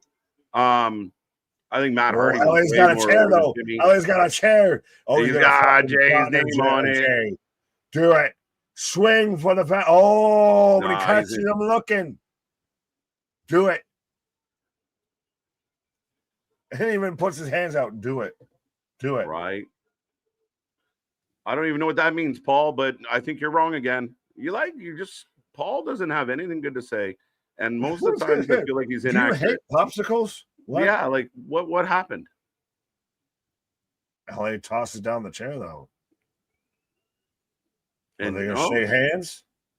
Do they make peace going into Saturday, which is only bullshit? Jimmy turn around and like fucking super kick him and be like, fuck that shit. Jimmy nod and do it. There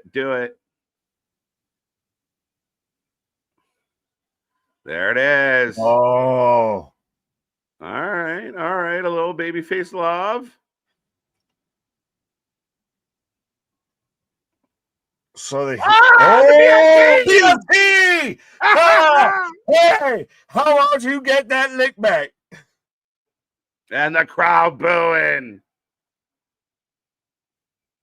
And he points right at Jimmy and said, yeah, no. Perfect.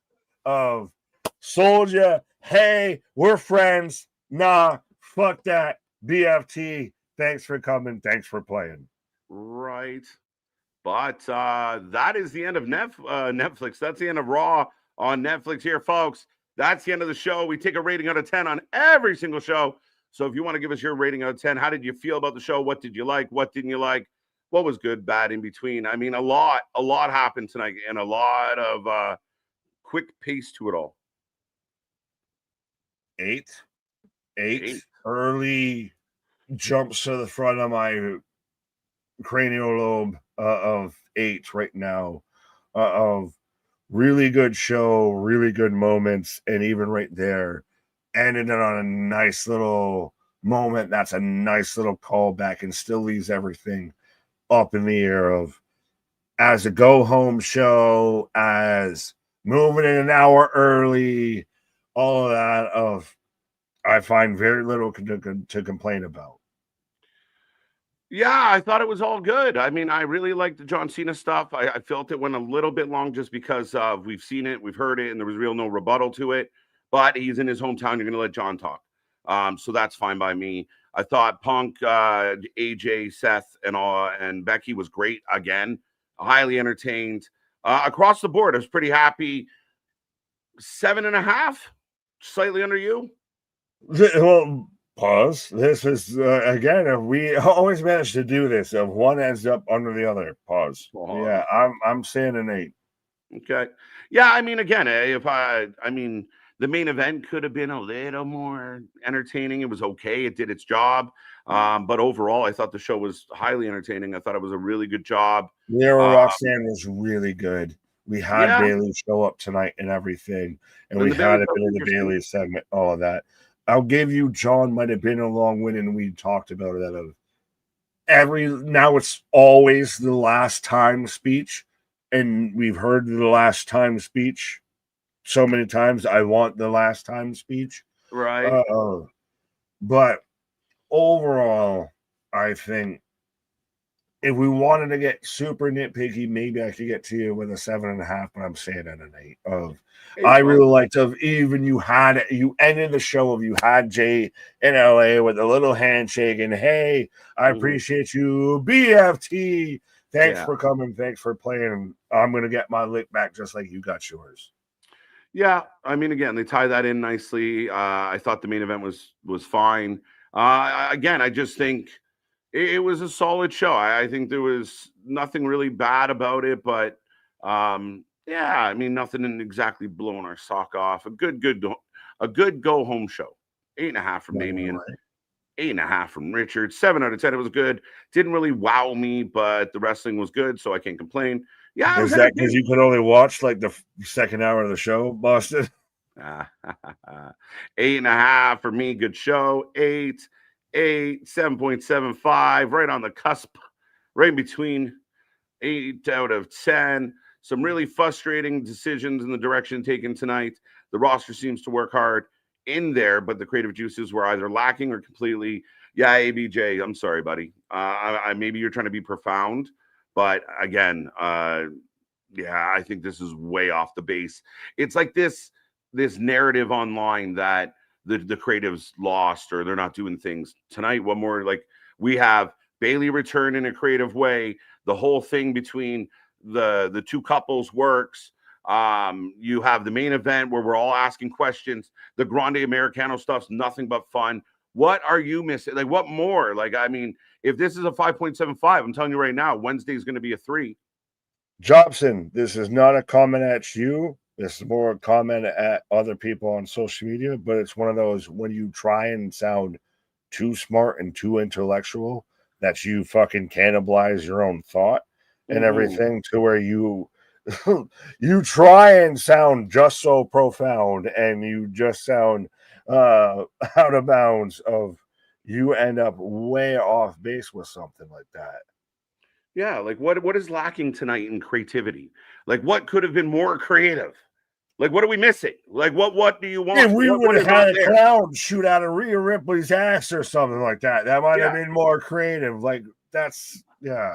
And again, I think it's this idea that every show has to be like a fucking barn burner, and that doesn't work on any show that you watch. This is, again, like we talked about, of there's a difference. And again, this is not a UA Jobson. This is just you happen to be the fucking vigil for a lot of people on Twitter of that. If it's not something that's going to get social media clicks, that if it's not going to be instantly, how can I retweet about this, that it's bad wrestling. Of no, sometimes it's good storytelling and good carrying on into the next week and into this and into this of it may not be in headlines as I'm smacking things, but it may not be headlines all the way around.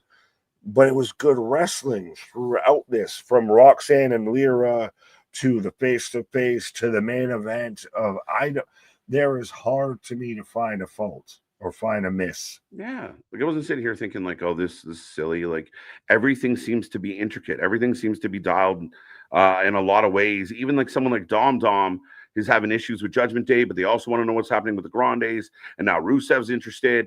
You got fucking AJ mad at the Grandes. Like, I don't know what this lacked creatively tonight. What do you want? I don't know. 7 out of 10 from OG Dale, 9 out of 10 from Phillip, 8 from Big Dog, 7.5 from Ronan, 8. And again, when I think there's one vote on the whole page that's less than 6, it tells you all you need to know. I give it a 9. Triple H, ruin the pops. All he does is book for pops.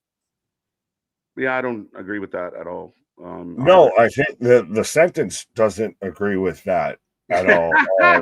He ruined the pops. He only books for pops. Well, then, if he's only booking for pops, then he gets the pops, which thus doesn't ruin the pops. So again, your sentence implodes upon itself a little bit. And we've had I think a mix with this as far as like, Yeah, when Jay's music hits, the place pops. Like if nobody made any noise when Jay's music hit, then no big deal. Do Maybe you you're think right. that But WWE they're only losing their relies fucking on mind. nostalgia pops? So says Twitter. Yeah, like it's weird. Like I don't know what this again, it feels like it's something you read elsewhere and then tried to pass it off as your own thought here. And there's really no backup for it. 7.5, 8 out of 10, 8 out of 10. Hot, socky heel turns coming. All right. 8 out of 10. Henry! Jose going with the nitpicks. Well, I like the thing 7.5. is MDB even said that the only time I guess I'm not super nitpicky is with my show ratings, which is not the case at all. Normally, I'm the one that's lower than you. I'm the bottom. You're the top. Pause. And now it's reversed. I think some people feel like there might be a small trend of like during the show, not overly happy, but then the ratings better than expected. Like, oh, he did like it. 7.5 out of 10. Well, no, I can still be critical and still Still like it. appreciate. There you go. I give it a 9. The segment with AJ and CM Punk, Seth Rollins, and Becky Lynch was hilarious. And LNA betraying Jimmy Uso was the shocking moment of the night. Thank you, Christian. Let's go. Thank you much for that. I agree with you 100%. So, yeah, AB and Paul are on the same vibe, but I don't know what they want. If they have any answers, we'd love to hear what they are hoping for. 8 out of 10. Wrestling for Life. Use all the hashtags on all your socials. Columbus Day Raw is at 8 a.m. What? When's Columbus Day? No, it's not. When is Columbus Day? Fucking October 9th? Oh, that's right. It's on the. That's so funny. We were joking about that the other day. Hey, well, hey, how fitting is it that the fucking Italian American instantly can pop off when Columbus Day? Right. I like Lyra versus Roxanne. Punk talking. Kyrie, Seth. Cena promo was good. Too long in the event. The same 7. Okay. 8 out of 10. I missed the first 5 minutes. Fair enough. He just wants you to know. Paul Rhea is a major part of the story with Io and the Kabuki Warriors. Yes, he is. Yes, she is. And the crowd fucking loses their mind when they say her name or show her on screen. So tough shit. Right. Semantics are being argued here. It's all personal opinions. What does it for one person may not do it for another. Yeah, that's not accurate. You shall live. No, people are giving, like, again, and you say opinion based, but an opinion can, like, your opinion is your opinion on whether something's bad or good. But when you start saying, well, there's not X, like if you say there's not 10 jelly beans in the jar and there's 10 jelly beans in the jar, that's your opinion, but your opinion is wrong. So at the end of the day, we're open to the opinion. But if it's fundamentally not based on anything that we're witnessing, then it's inaccurate. So that's where you're wrong about that, Boston. 8 out of 10, as we skip down a bit, but 8 out of 10. There you go. I love what they're doing with Bayley. Let's go. Absolutely. Well, and she's out there and she's hugging Vic. She's hugging, which we didn't even acknowledge. We got Vic Joseph and Corey Graves on commentary. Again, still no Michael Cole. The longest time Michael Cole's been MIA and every dirt sheets instantly acting like he's in trouble or something. Michael Cole's on SmackDown. Like that was I thought that was an announced thing. Like Michael Cole's moved over to SmackDown. But he also missed the whole week because remember last week was he not on SmackDown on Friday? On Friday, no, it was Vic Joseph. Because he was in quack quack. Yeah, that was just because everybody was in Vegas having a party. So, but I don't expect Michael Cole on Raw. So we'll see what happens this Friday. 7 out of 10 wasn't bad at the beginning. Brock is face to face. Understand?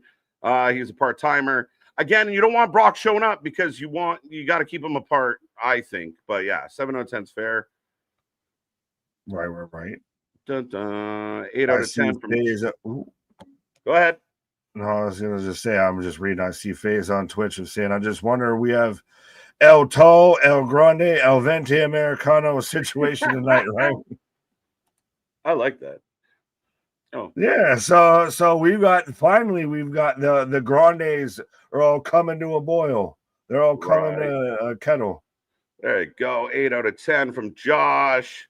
And that looks like the bulk of the 7.5 from Steven. There you go. Not bad. We got that one. And ultimately, that looks like all the ratings. But yeah, I mean, for me, man, my money, it was a good Raw. It was a good go home show. I'm energized. I'm looking forward to WrestlePalooza, and there's a lot to unfold. So that to me works, and I was okay with tonight. It was an 8. It made me excited for WrestlePalooza. I'm really excited to see post WrestlePalooza how the next 2 weeks of Monday Night Raw deal with being in this extra early time slot and everything. Because I do wonder, and we won't know for a week or so, of how the numbers played out here. But what they delivered was really good. I'm wondering if enough people saw it live or if they'll see it on a replay. Yeah, I think they're really curious for those. What is it? Views in 24 hours is kind of their benchmark. So we'll see how they feel about it. We'll really see how this experiment runs over the next 3 weeks. An earlier one, but yeah, I'm all for it. And I want to see all the Americanos, just all of them. How many can we get? I want 12, 14. You heard it here first, folks. The Canadians cheering for all the Americanos. Let's go. Let's go. But it's early. We get to sign off and go to bed. But we thank everyone for being here. Don't forget, we are here on Saturday, September 20th, all goddamn day, as it will be a long one, and we are dialed in for All Out. We will be here at 1 p.m. We know when we start. We don't know when we're going to finish. We're looking forward to this. Shall be excellent and fun. And then, of course, NXT 7:45 tomorrow, live as we break this one down. It is homecoming. It is stacked, and we don't even know all the names that are going to be there. Do not miss this one. We appreciate all y'all for being here, enjoying all this, and go check out all of our stuff. But tomorrow shall be a fun one, as we got more coming your way. Go. Is that the end of the goal here? But yeah, make sure you get your corsages. Make sure you're in attendance for the homecoming game for Hickenbottom High tomorrow night. But our shit is real. Our shit is raw. Our shit is authentic. When you're talking about that rest, you put up with that for life. Whatever. Keep coming back, folks. See you tomorrow. See you on the flip side.